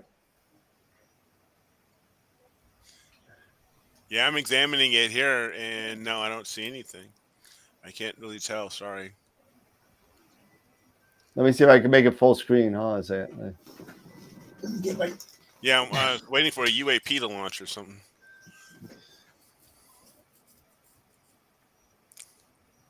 I don't know. It's like 7 or 8 times. I don't see anything. Look down in the comments. It probably says just got punked. Yeah. Lower right of M10.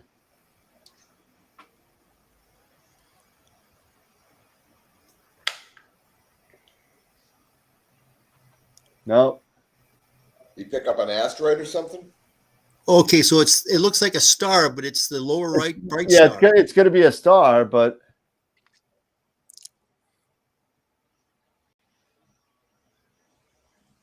I don't see it.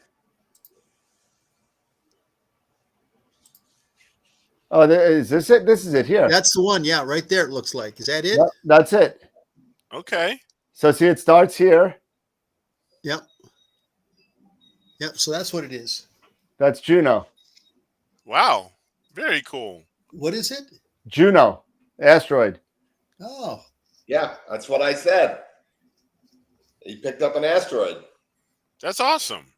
Yep, there you go. Right there.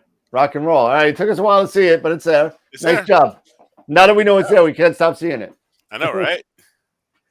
Nice job, man. That is pretty cool. Kind of like Nancy Pelosi without makeup. Oh, look, we got our commercial on.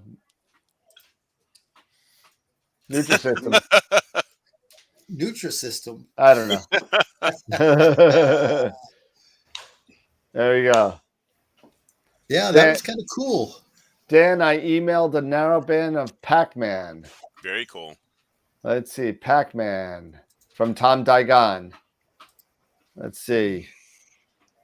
And Tom Daigon, Pac-Man. I love that my email's working now. It's so awesome. Oh, and there's a couple other photos that have Mark just put something out there of the Eastern Loop of the Veil Nebula that we can take a look at. Okay, so as here well is... as well as George put something up, his jellyfish neb. All right, so let's get this to... So we can take a look at those two, and just a minute off the Discord. All right, so let's get this back. All right, so here is the Pac-Man by Tom Daigon. Wow.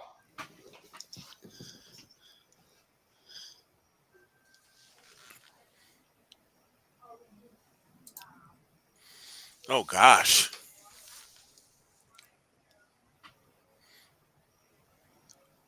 Holy cow. Oh my gosh. My goodness, look at all of that red Yeah. and orange. You know, Tom, don't hate me, Tom. Don't hate me, because I think it's a great picture. I think the colors are great. I think you kind of crushed it a little bit. I know there's more data here because I can see it. Yep. I think we're missing a lot. Yeah. But I think you did it on purpose. And correct me if I'm wrong. I think you did it on purpose because I know he knows his stuff. I know Tom knows his stuff. So I think he did it on purpose to show off the Pac-Man shape a little bit better. Mm-hmm. It almost looks like the question mark nebula, doesn't it? Yeah, like right here. Without that data in Yeah. it, it Yeah. almost looks like the question mark. Yep. Yeah. But it's definitely an Really interesting. is. Tom always does these interesting takes on things. I Yeah. think he was the one with the what was it? The bluish. What was it? The bluish horse head, was it, or No, it wasn't the horse head. what was it? You know, remember what I was talking about? It was a picture from a couple of weeks ago. Yeah. Yeah. It was a different take on something else, and it was like blue instead of red. It was like kind of cool.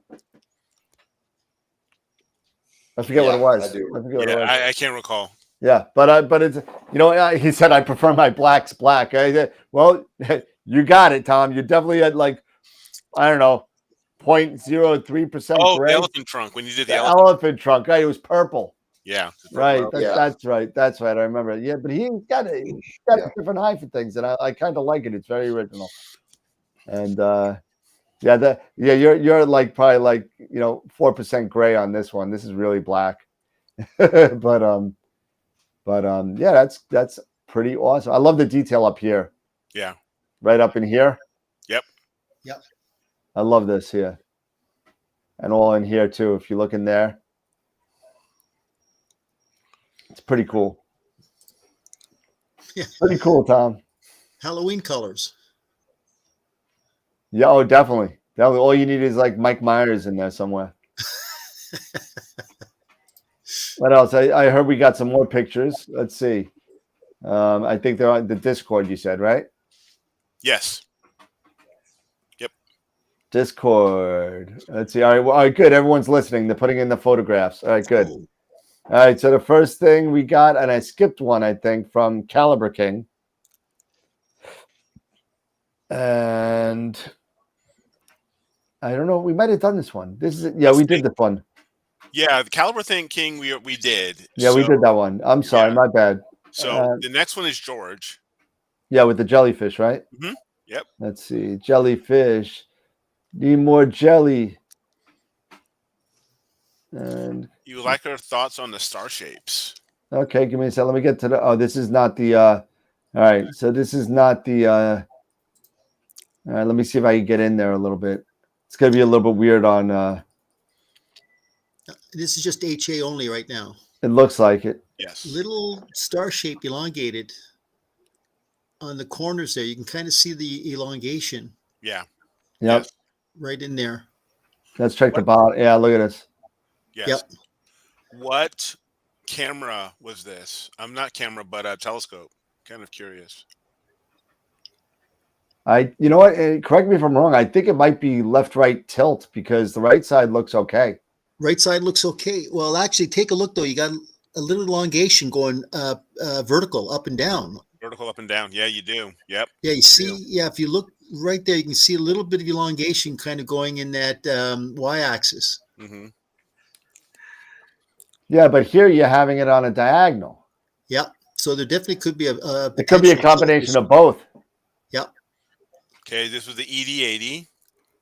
Okay. I mean, composition is beautiful. I mean, look at the detail. Look at the laciness. Look at the structure there. All this. All that right in there. I mean, you could definitely, if the elongation was just a little bit overbearing, you could probably crop it just to the outside of Propus and just kind of eliminate all that elongation. Yeah, just crop it just a little bit, right in through there. Yeah. Yeah. But no, composition looks good.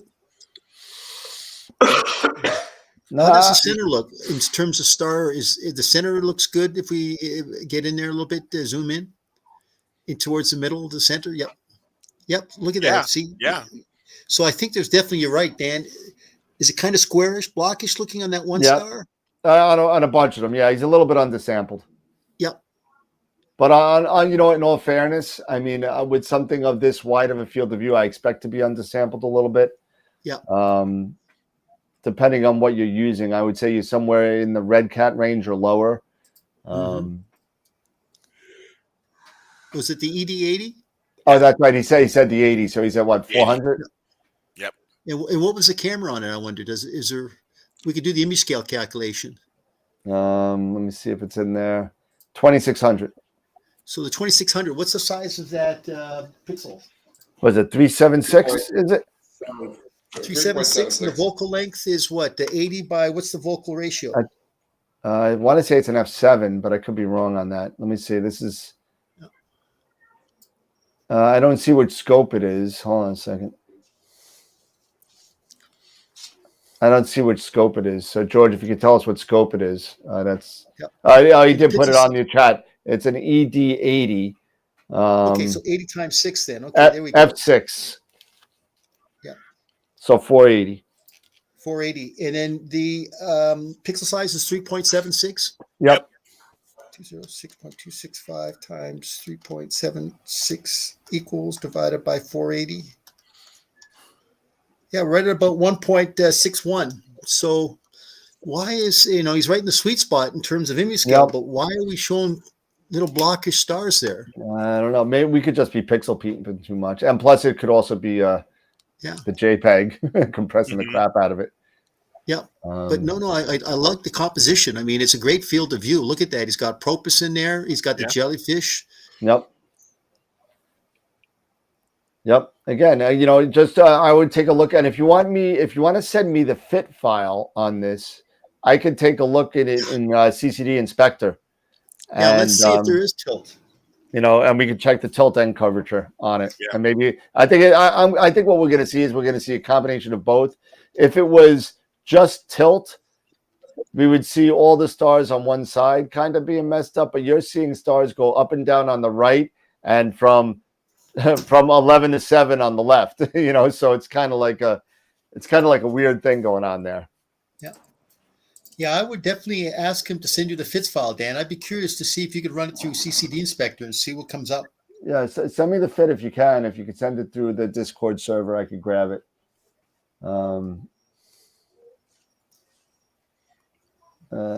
Dennis says, Dennis has sent his Pac-Man as well. I'll move this over. There you go.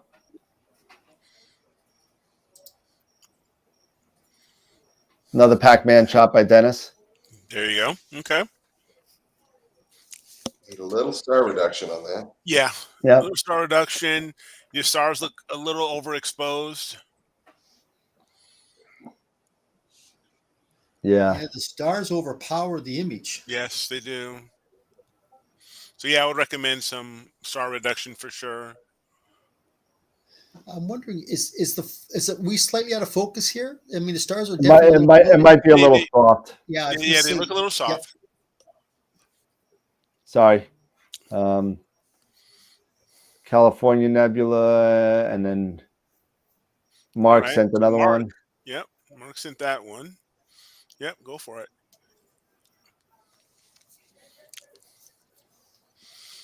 Oh, it's a xenomorph. Yes. Whoa. Whoa. Look how tight those stars are. Yes. And look at the bat. This is with the 120 Esprit with a 6200. Okay. Full frame. All right. And 5 hours. All right. And he's got the Optilon, right? So he's got a much wider band pass with that Optilon, but look at those filaments. Mm-hmm. Wow. Look at those filaments. Yeah. God, that's awesome. That came out really good. Yes. Look at that. And this is a HOO palette. Yep. So. Yep. No sulfur in these. Not in this. Not in these. In these supernova remnants. Nope. Like this little spot right here. Yeah. Very nice. I think that's one of your best photos, Mark. I think that came out really, really good. Yeah, really. Look at that laciness right up there at the 12 o'clock position. Right there. Yeah, right in there. Look at that. Right in there, man. Look at that. That is amazing. How come it's not zooming in? Up. This is with the L enhance. Yeah. Somebody was asking which filter. This is the L enhance. Hey, Dad, where's the Discord?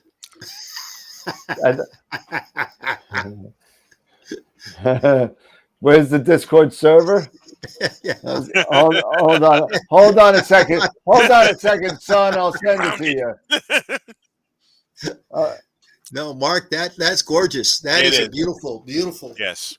image, Mark. That would be nice on a metal Oh, bag. for sure. There you go. There's the For Discord sure. server. And that came out I'd like really, to really see- good. Yeah, that came out. What he's was using the a scope? one. The Esprit was the Esprit 120? The 120 with the 6200 with the Ellen hands. Yeah.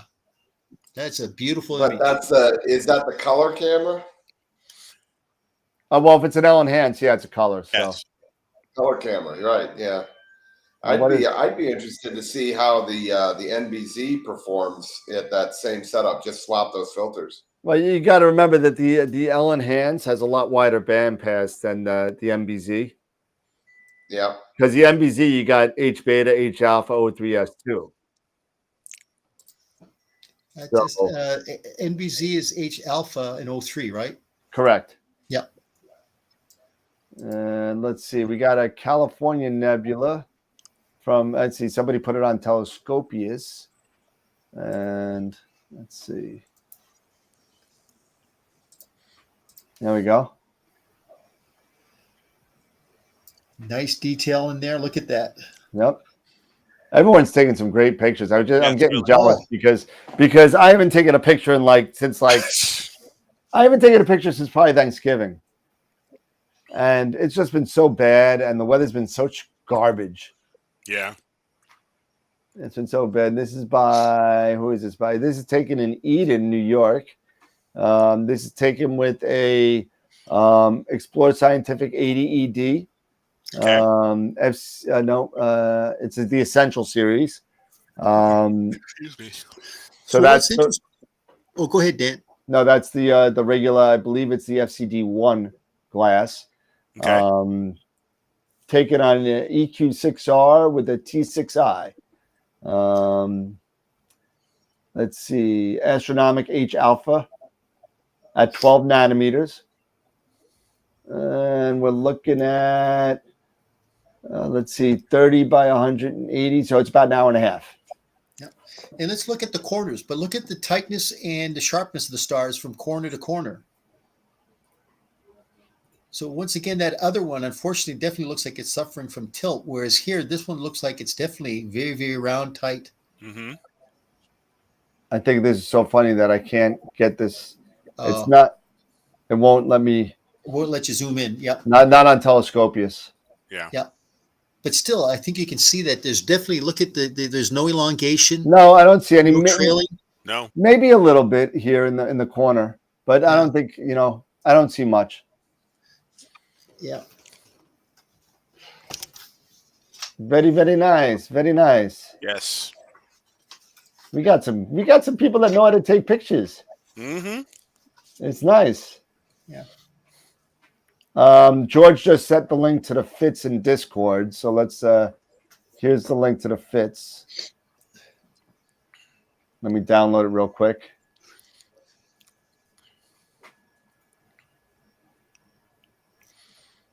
Downloading. Go ahead. I'm sorry. The one thing to know is that if you know you don't have tilt, you've got that taken care of. And just like what you did, Dan, when you did it in CCD Inspector. Yep. If you're still getting elongated stars, and those stars are in the basically they're tracking kind of like in RA, then that's going to be a tracking error. Yeah. If they're basically in declination, then that's a polar alignment error.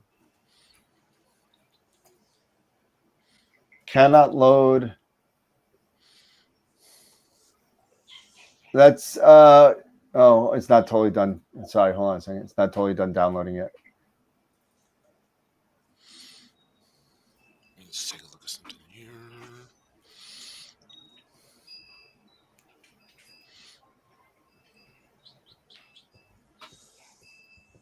And it's on desktop.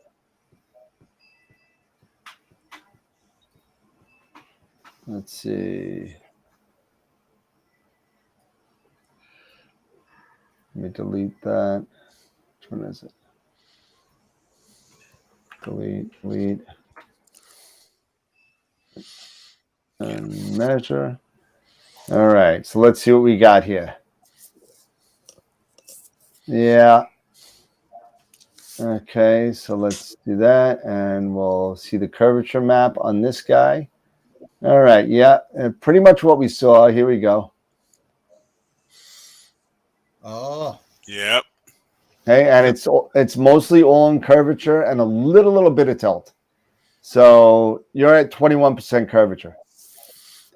So what does that mean then So if you let's have this type of curvature? well, either you're too far or too close to your sensor. Let's take a look at the picture again, see if we could determine what they're at. So if the stars are going towards the sensor, your sensor's too close.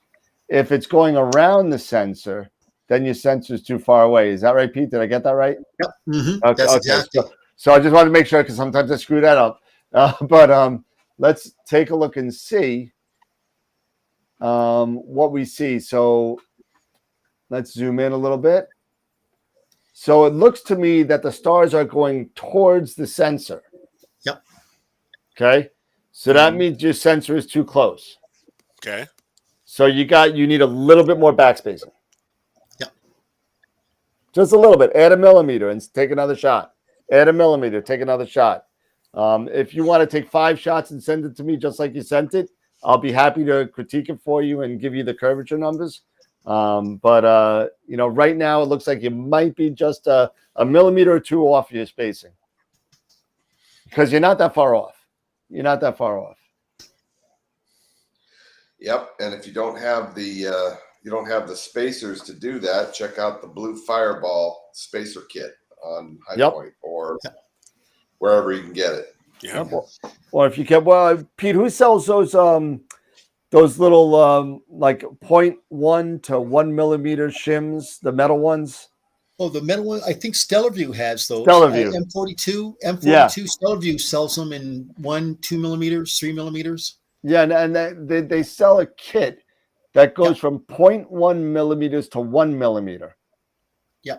And it's like 10 different rings, and you just slide them in there. Yeah. Don't get the plastic ones. Don't get those batter plastic ones.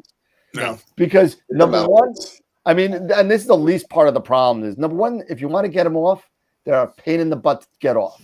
Yeah. That's the first. But that's not even the worst of your worries. The worst of your worries is that they're plastic.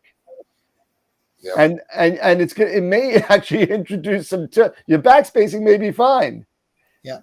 But your tilt's going to be off because you're putting too much pressure on one side of the ring.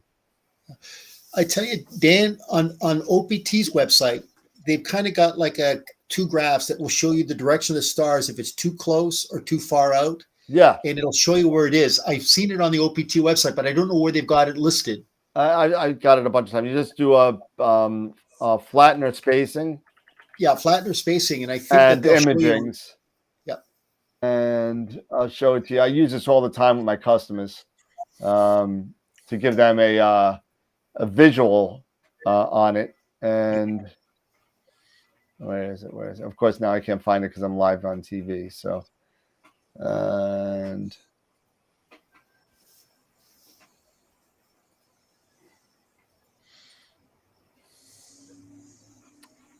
there we go. Yeah, Mark, I think the Blue Fireball set is stainless. Yes, it is. And it's not terribly expensive. I think that the big set is like under $50. Yeah. I'm looking here on even a Gina. They say it says they're aluminum, but those are the M42s. So remember what I was saying here. So if it looks like the stars are kind of streaking in towards the sensor, you're too close. That means your chip is too close to your flattener, which means you need more back spacing. Here, if they're going around the sensor like that towards the end, that means you're too far away, and that means your camera needs to be closer to your flattener. And Josh, no, tilt doesn't have to do with flatteners. No. Tilt is about the position, the relative position of the sensor in line with your optics. So you're if the sensor's off, on your higher end cameras, they've got the screws built right into the plate where you can adjust for the tilt to make that adjustment. But your lower end sensors or the lower end cameras, you're screwed. You've got to either shim it, and cross your fingers, or just deal with it. Yep. I'm just trying to take a picture. That's another reason to buy, like Pete's famous line: "Buy once, cry once." Yep. Get the best possible camera that you can that allows you to make those adjustments. Well, you can, if you have a ZWO, you can actually buy the tilt rings, the adjustment rings, the plates. So you can buy those. I actually have them for those like 294s, 533, 183 size cameras. What's the downside to those, Eric? The downside? Yeah. Is there a downside to them? I don't think so. Do they introduce other problems? To be honest with you, Scott, I haven't really used it enough yet to really formulate an opinion on them, because I actually originally got it for trying to address the tilt for my Rasa, using them for my Rasa, but you can't. So I was basically stuck with this thing. But yeah, I can't really see if there being a downside to it. But I'll know more when I get a chance to try when I try it with some others. But right now with they're 5 yeah, they are about 5 millimeter thick. So, you do have that. And right now with the way I have my optical train, it has to be at 105 millimeters with the Edge 8. So I can't add that on, There you go. I just, in case anybody wants it, I put the back focus photo up on the Discord under photographic entries. So in case anybody wants that picture. Cool. Because remember, with back focus, it's all basically dependent upon your critical focus zone. The faster the vocal ratio, the smaller your critical focus zone is. And in Eric's case, when you're down at like an f2.8, you've got a very, very small window for your critical focus zone. So you have to be real accurate with it. Really when you're at like an f7 or above f7, you've got a much longer window. So it's a little bit more forgiving. Mm-hmm. So typically when I do back focus calculations, I always ask, what's your vocal ratio? And then I know that, do I have that 1 millimeter plus or minus, or do I got to get it exactly right on based upon that that vocal ratio? Yep. Yeah. In camera lenses, they have a similar thing called the circle of confusion. Yeah. It's a similar kind of a thing where depending on the lens that you use, you can either have a very small circle or you can have a very large circle, and it screws with your the amount of focus that you can get and how accurate you can get your focus. For the memberships out there, if they want to determine what their critical focus zone is, it's just your vocal ratio squared times 2.2, and it's going to be expressed in microns. All right. Whew. Man, it's 10 o'clock already. Yeah, no, time flies when you're having fun, right? Oh man, Geez. 2 hours already. Oh, I got to work tomorrow. I don't want to work tomorrow. So it looks like we got a possible new watcher. Rob is watching us from YouTube. Rob Clayton. So welcome. Welcome. Welcome. And everybody else is long timers. It looks like I see a couple of people. Beatrice is back from was it Brussels or wherever she's at? She's from another country somewhere. Tina is new. Tina's new. That's good. LaDonna's back. We know. So it looks great, man. We're doing. I love this show. I do. Let me throw this up there again, and let's see. We'll throw up our upcoming guests again, so we can watch. And if you want to see us on our other social media platforms, you know where we're at. So been Okay. a fun 2 hours. It's been a fun 2 Yeah. hours, man. Absolutely. And hopefully one day, and I know I shouldn't be doing this, but maybe I could get my wedding ring off eventually. What? Don't have your wife hear that. No, Dan. You know why men play with their wedding rings? Why? You know why? Because they're trying to figure out the combination. No. No, see, my problem was that I took a fall, and you can see on my hand I got a whole bunch of stuff swollen? going on. So I you know what, I was walking out of a store, and I was carrying a box, and I saw there was some black ice, and I went whack, and I literally punched the black top, and my knuckle has been swollen for like days. So Yeah. the other day I was able to get the ring off, but then I couldn't get it back on. Back on. So I'm sitting there. I'm sitting there with like soap and stuff, trying to get it on. And it was the first time in like 11 years that I went through a day without having a wedding ring on. It felt kind of weird, but Yeah. yeah. We got somebody from Belgium. We got Beatrice from Belgium on the show. Yeah. Beatrice Hine. Thank you, Yeah, Beatrice. yeah. We've got Christopher. We've got Rob. Yeah. Welcome. Yeah, This is good news. Yes. So thank you all for joining us. Really appreciate it. And again, I trust share that you're this. going to be joining us here in the future on Wednesdays and Fridays. Yeah. I'm sorry, Beatrice. It's right, Belgium. I'm B for Belgium. I'm sorry. My Belgium, Brussels. I screw up. Oh, damn. I screw up everybody, Beatrice. If you're watching from we have a friend of mine who's from Holland, Amsterdam, and I keep on telling him he's from France. So it's not. It's all about me. I don't know where I am. I'm lucky. I know I'm from New York. So that's just me. My geography is not my strong suit. I'm sorry. Well, Rob is a newbie to all this, so welcome, Rob. Welcome to the world of astrophotography and astroimaging. We're happy to have you. Whenever you got any questions, we do this every Wednesday and Friday night. Believe it or not, we are that crazy. Yes. And we do it Wednesdays at 9 Eastern and Fridays at 8 Eastern. Yep. So and don't forget this Tuesday. We're not hosting the show. Sean Nielsen from Visible Dark asked us to come on and hang out with him on his Astro Chat show, and try saying that 3 times fast. But it's going to be awesome, and it's going to be 8 p.m. Eastern. And Rob, hey, listen, remember there are no stupid questions. Absolutely. Only stupid people. But that being said, I'm say hi to the dumb one.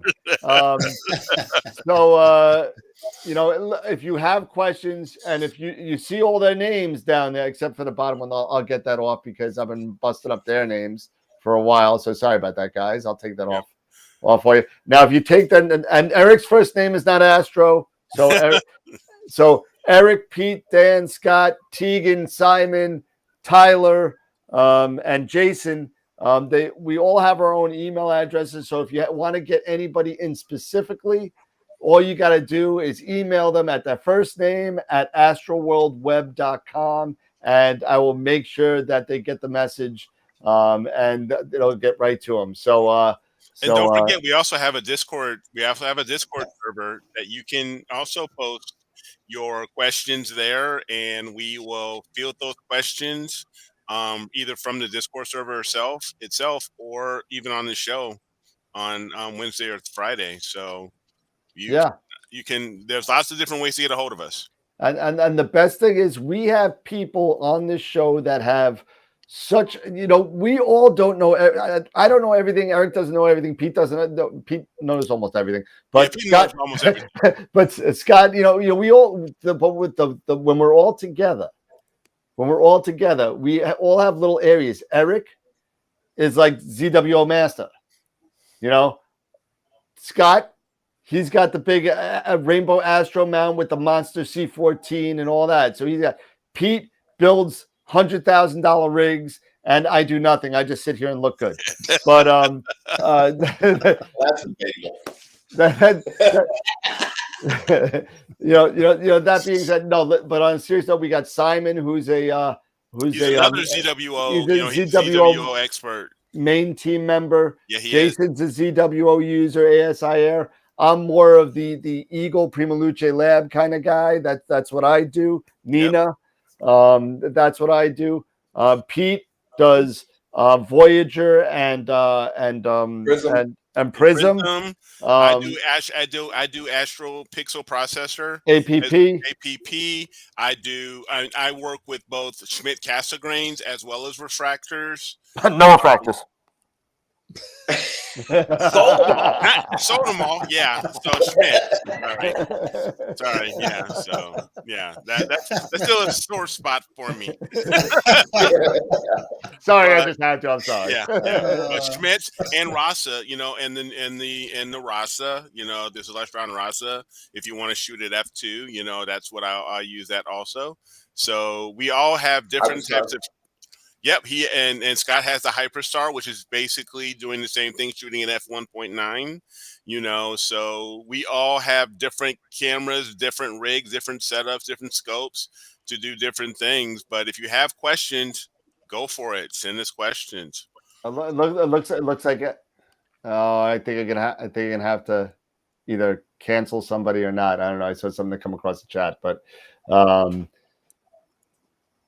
Beatrice, thank you for the kind comment. I appreciate it. No, I am not the Prima Luce expert, even though I know quite a bit about him. But we have an in with Prima Luce. Dan has an in with Prima Luce. We know we know Tom Bramwell. Oh, yeah, Tom. From Prima Luce North America. So you can even field questions with it, and we can ask Tom. And I'm hoping once in a while too. Yeah, he hasn't been on in a while. He's been getting his butt kicked, but ever since opening Prima Luce USA, he's been a busy man, and I hope that soon, hopefully, we could get the Prima Luce trio booked, because I've been talking about it for like 3 months, and we're waiting on Neef and kind of see how things go, because it turns out that they may, all 3 of them, which means Filippo, who's the CEO, Tom, who runs Prima Luce USA, and Omar, who's their lead engineer, are all supposed to be there and all agreed to be on the show. So that would be a very, very, very fun thing.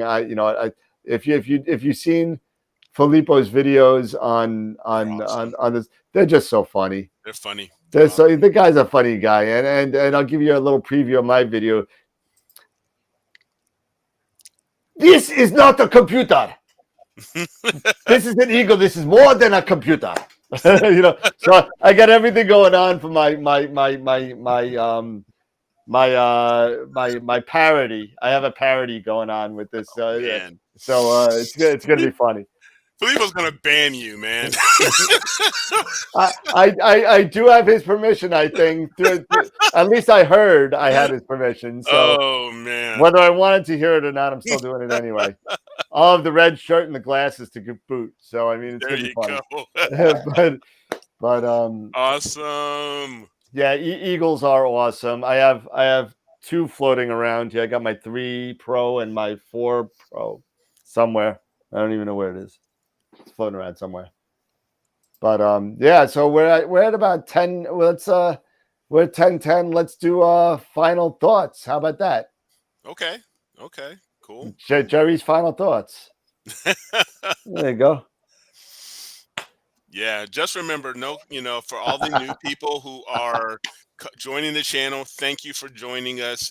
Consider subscribing, and tell your friends. Sharing is caring.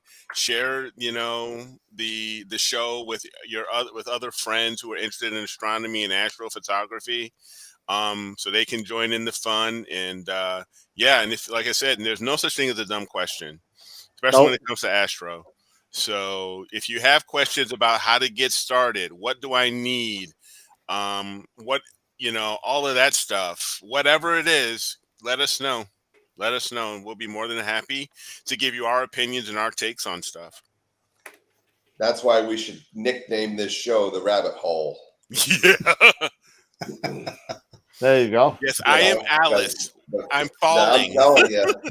telling you, anybody that's looking to get into astronomy, you're going to be like Alice, tumbling down that rabbit hole. Oh, yeah. It is a deep, deep hole. Let me tell you. But I don't want. Bottom, and you're not there yet. And I'm gonna tell you right now. Sometimes when I think about all this stuff, I should have took the blue pill. Yeah, huh? There you go. I still haven't seen the newest one yet. I still haven't seen it, so I don't know. I'm holding out. I don't know. I kind of like the first three, and I can't see Morpheus being recast. I don't know. I'm kind of annoyed. But Rob Clayton said he's gonna email you something real quick. Yes, Eric at AstroWorldWeb.com. Yep, is my email address. So feel free to shoot me an email, and I will answer as best I can. And if I don't know, like I said, we have friends here who are in the know, and I could forward on the question to them. If we don't know the answer, we will get the answer. So, Pete. Well, a couple of things with new people getting into this hobby. One thing that I always tell them is if you decide to work with somebody and you do want to get into astrophotography, ask them to send you some photographs that they've taken. And the reason why you want to ask them that is that they know exactly now where you're at and what you're getting yourself into. If by chance they can't give you or show you where their photographs are posted, then you might want to think twice about working just with a sales person. You want to definitely work with a sales consultant because, as Scott says, this can be a rabbit hole that you go down to and you can get into it pretty quick. So as we all know, my motto is you buy once, cry once. But more importantly, the benefit of this show is that you've got 4 people here that definitely just want to share this information with you, just as a freebie, just of the kindness of our hearts, because we actually have been there. We know exactly what you're getting into. And we truly want to see people enjoy this hobby. It really is an enjoyable hobby. It's a challenging hobby. But boy, when you get that first image and you look at it and you say, look at what I've just captured. I've captured that photon that's been traveling through millions of years, and I've happened to capture it on that one sensor. It really is something quite special. So we encourage you to really join in when you can, Wednesdays and Fridays. Please pass the word. And I think that you're going to definitely enjoy this little podcast that we actually have put together. And a lot of it has to go to Dan. So I think we definitely need to pay a debt of gratitude for Dan, because Dan, you were the one that started it. You're the one that kind of is the hub of the spoke that goes together. So we truly all owe you a debt of gratitude, my friend. No, stop. You're making me blush. Stop. He's headed. Wait a minute. Dan, step back. The head is getting bigger. It's getting bigger. And Leon's getting larger. Listen, you know what? And you know what? I got, you know what? It's not even about, who started it, what started it, whatever happened. It doesn't matter. The thing is that through this whole journey, that even though that I did start it, I met so many good friends and so many good people, and there's no way in hell that I could do this without the help of everybody on the show. I can't. There's no way. There's no way. I mean, so thank you to everybody you 3 guys and the other 4 guys that are behind the scenes right now. I can't thank you guys enough for sticking through my craziness. So thank you for doing all that kind of stuff, because I know I could be a little bit long in the tooth sometimes. So, but that just goes to the reality of what it is that we're trying to do. Yep, it's a community effort. It is.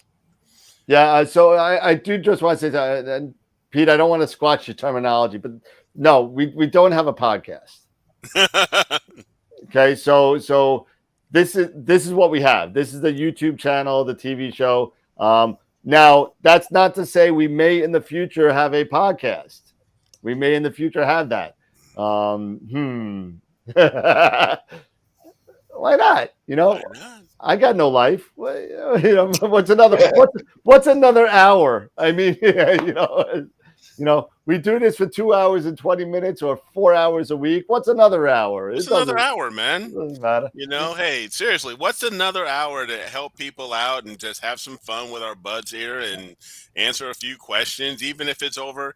We should think about that, and people can just grab and go, put it on their iPhones or Androids or whatever, start listening to a few things here and there.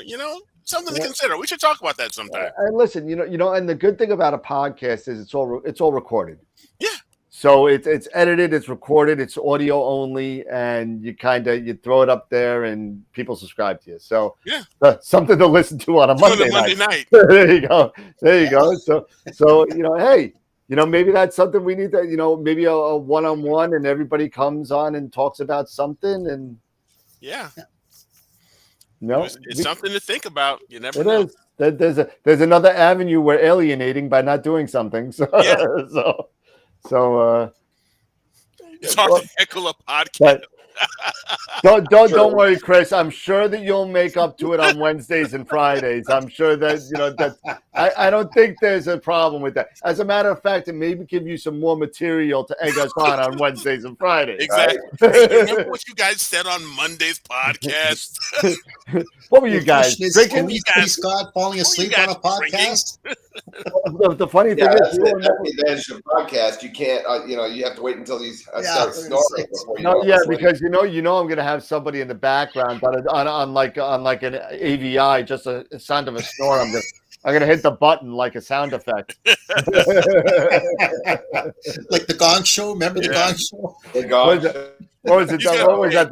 The unknown comedian. What was that guy's name? The guy with the bag on his head. Yeah. Oh, yeah. He's gonna be the one, who's Howard. He's gonna be Fred off of Howard Stern making all the crazy noises.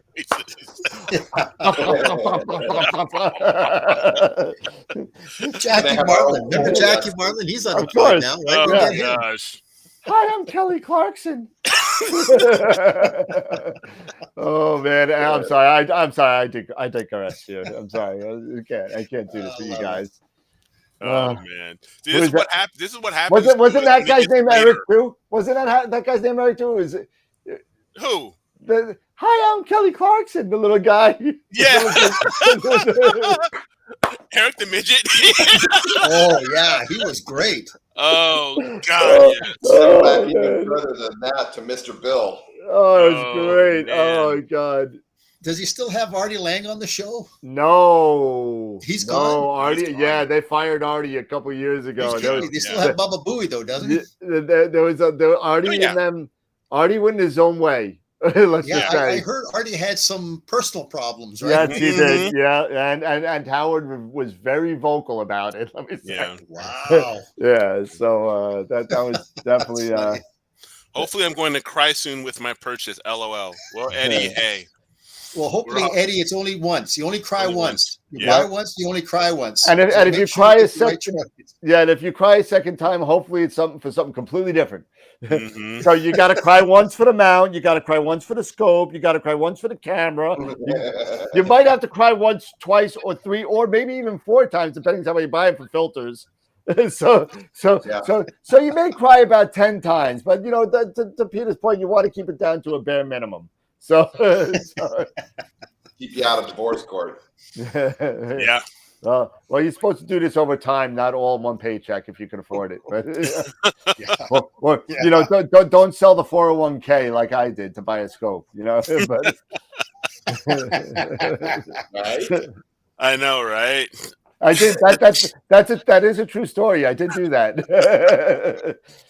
I actually, it wasn't my 401k. It was stock options, and I sold all my McDonald's stock options when I was working for a corporation. I got $11,000 tax free. Well, after taxes, not tax free. After taxes, and I bought my 18-inch obsession with that. So. Hey, we're all, we're all guilty of doing something crazy when you come to this hobby, man. Dude, fully loaded, servo cat, dew heater, powered stalk, powered ground board, wireless controller, everything. Everything. And $780 in freight. Yeah, because it's a beast. Yeah. Oh gosh. It's amazing. I had a client once, never imaged in his life, but he says, Peter, I want a system together. I said, well, okay, what do you want? Well, let's just go with a small 80 millimeter refractor. He goes, no, you don't understand. I'm going big. I go, you think it's a good idea if you've never done this before? He says, I'm going to have somebody teach me how to do this, but I need your help. I said, well, what are you looking at? He was looking at an Officina Stellari, a RIFAS 400. He was looking at an L500 mount. He was looking at an FLI 16803 camera with the 9-port filter wheel, 65 millimeter square. Wow. Chroma filters. And he's never imaged a day in his life. 5 millimeter chromas. And this guy lives in he lives in the Philippines. Oh, I thought you were gonna say he lives in Queens. So we ship it over to the Philippines. He starts to use it, and he's got somebody there to teach him. So then 4 months goes by, and he calls me back. He says, Pete, I want another setup. I go, well, you've learned this one? He goes, yeah, but this one I want shipped to Boston. He says, I now want to go with another RIFAS, but I want to go with the RIFAS 500. And I want to go with everything the same. He says, I want to go with all this. Just put it together, and then just here's my secretary's number. Just give her a call, and she'll go ahead and she'll give you a purchase order and the money for it. So a year goes by, and he calls me again. And he says, Pete, I want to make a donation. He says, I'm working with an old alumni school, and they need something for their astrophotography department. Can you help me out? And I'm going, well, how much do you want to spend? He says, well, I got $250,000. So I'm going, holy camole. I go, can I ask you, what is it that you do? Because this guy, once again, he lives in the Philippines. He made his money making those little plastic tiaras for girls' birthday parties. What? I swear to God. I asked him, I said, how did you make your money to be able to afford all this equipment? Because it's over $500,000 between these three setups. He says, yeah, he says, I got into doing mold machines, plastic injection mold machines, and I make these little plastic crown tiaras for these little girls' birthday parties. I'm going, holy camole, man. This is unbelievable. Wow. He probably sells them to everybody. He sells them to Party City and no kidding.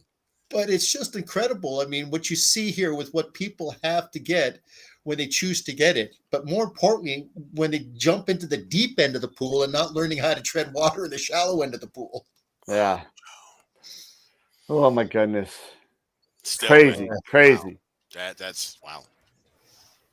I got nothing after that. No, I definitely don't. You know what I got? I got. Let's talk about the guests is coming up, and the raffle, and then we'll be out in a minute and a half, hopefully. How about that? Yeah. There you go. All right. So, what do we got coming up in 5 days? We got Dr. Christian Sass coming on from iTelescope, which is going to be awesome. So he's going to give us a nice rundown on what's going on, what the opportunities are going to go on, where you could image from, whether that be Chile or Arizona or Australia. He's got scopes all over the world. So that's going to be a cool thing. After that, we got Rumen from Indigo. And then we got Roland from Voyager Software. That's going to be on the February 25th and March 9th, respectively. After that, on the 18th, we got Hendrik Benjamin. He's going to give us a rundown on the Star Aid. And then we got on April 6th, we got Bob Denny from Alpaca. And the 13th of April, we got Charles Bracken coming on, going to give us a rundown on his Deep Sky Imaging Primer and all the other books that he's been writing. So that's going to be, we are booked. We are booked until May. So that's going to be awesome. And hopefully Neve comes out, and somewhere between the 7th and the 10th, we maybe have an on-location thing going on. So that would be kind of cool if we can do that. Yeah. If I can even pull a rabbit out of my hat and be able to get down and get over there out east to Neve, and we can do something live. Yeah. Or that would be pretty cool. That would be very cool. Of course, you'd have to pull me away from the tables, I guess, for about 20 minutes, and then it's gonna be crazy. But I'll bring my Mevo so we can go live on the camera. So we'll go live right away. And hopefully, Pete, I know that you were thinking about coming as well, and maybe Scott. I don't know. Maybe Scott's not going to come up. Scott's stuck in his lanai. So Tuesday with Sean Nielsen, Visible Dark. Hey Dan, if I do come, we got to make a rundown to see Dr. Scott. Yeah. I mean, that's We'll only have to come down there and just check in and see. I got to email him again because I haven't spoken to him in a couple of weeks. Well, it's funny because I've asked him, he wants to do something with his Celestron, right? But I've asked him to tell me he wants to actually motorize it with a micro focuser from Starlight Express or Starlight Instruments. Right. But I need to know what the configuration is. If he's got either just a round or is it that triangular relief background? And I've asked him 5 times and he hasn't gotten back to me. So I figure it's in his court now. Yeah. So you know what? I think the last time I spoke to him, he actually asked me something, and I just haven't answered. To be honest with you. So I should really reach out to him, and I will this week. I'll reach out to him. Okay. And we're also working on Colin Haig from SBIG. Diffraction Limited. Yeah, Diffraction Limited, and it's and we got a couple other things going on too as well. Don't forget also our Player One raffle. We have 44 entries right now. So that doesn't mean we have 44 people. That means 44 chances were purchased because you can buy up to 10 chances at $5 each. This is a Player One planetary camera. It's the Neptune C2 camera. I know you can't really see that, but it is. Again, it was used once for testing, but other than that, it has not been used at all. And it also comes with the 1 1/4 UV-IR cut filter for planetary, and it's $5 a chance, and we're doing that chance in a week from today. So get your chances while you got get your chances while you got a chance. So there you go. And as always, guys, thank you for the support, guys and girls, people, astrophotographers, just astronomy fans in general. Thank you so much for the support. And I know Pete mentioned it before. We couldn't do any of this without the support of the membership and the viewers. And it really means a lot to us at the team. And the team's just grown from myself and Charlie all the way up to the 8 or 9 people that we have now. Either developing websites or being on the show twice a week or once a week or whatever time everybody has to deliver something at the shows is just it's just amazing. I think that's really, really good. Don't forget to check us out on our other social media platforms. We have the YouTube channel, we have the Discord channel, we got Twitch, we got Twitter, we got Instagram, we got it all. So take a look at that as well. Tuesday, Sean Nielsen. Oh, yes, thank you. Tuesday night is a special AstroWorld night, not normal. We are going to be guests on Sean Nielsen's Astro Chat on Tuesday night at 8 p.m. And that should be quite interesting. Like I said earlier in the show, I don't know what it's like to be a guest. So I think we're up for some and I think he's doing a giveaway that night too. I think he's doing a giveaway like an L Extreme or something. I think he's giving some away that night. So that's going to be kind of cool. Maybe he'll let me spin the wheel. But that being said, and also thank you again for the sponsorship by Woodland Hills. Thank you so much. And again, be on the lookout for a lot of giveaways coming down the pike.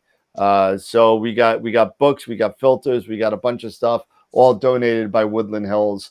So that's gonna be an awesome addition to the show. So maybe we'll start doing a giveaway once a week. Who knows? So that's gonna be a lot of fun. Anything else, guys? I got nothing else. No, I think you said it all. I know I talk a lot. Thanks. that was a definitely backhanded comment there.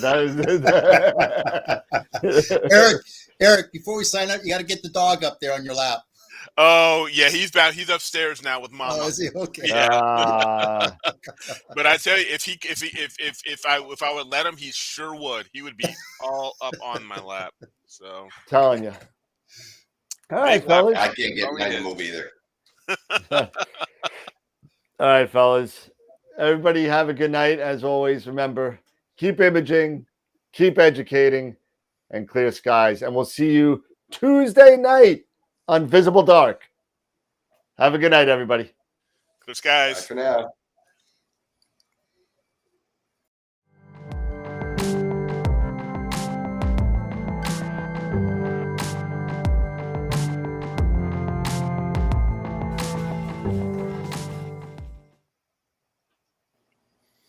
And I'm recording it. And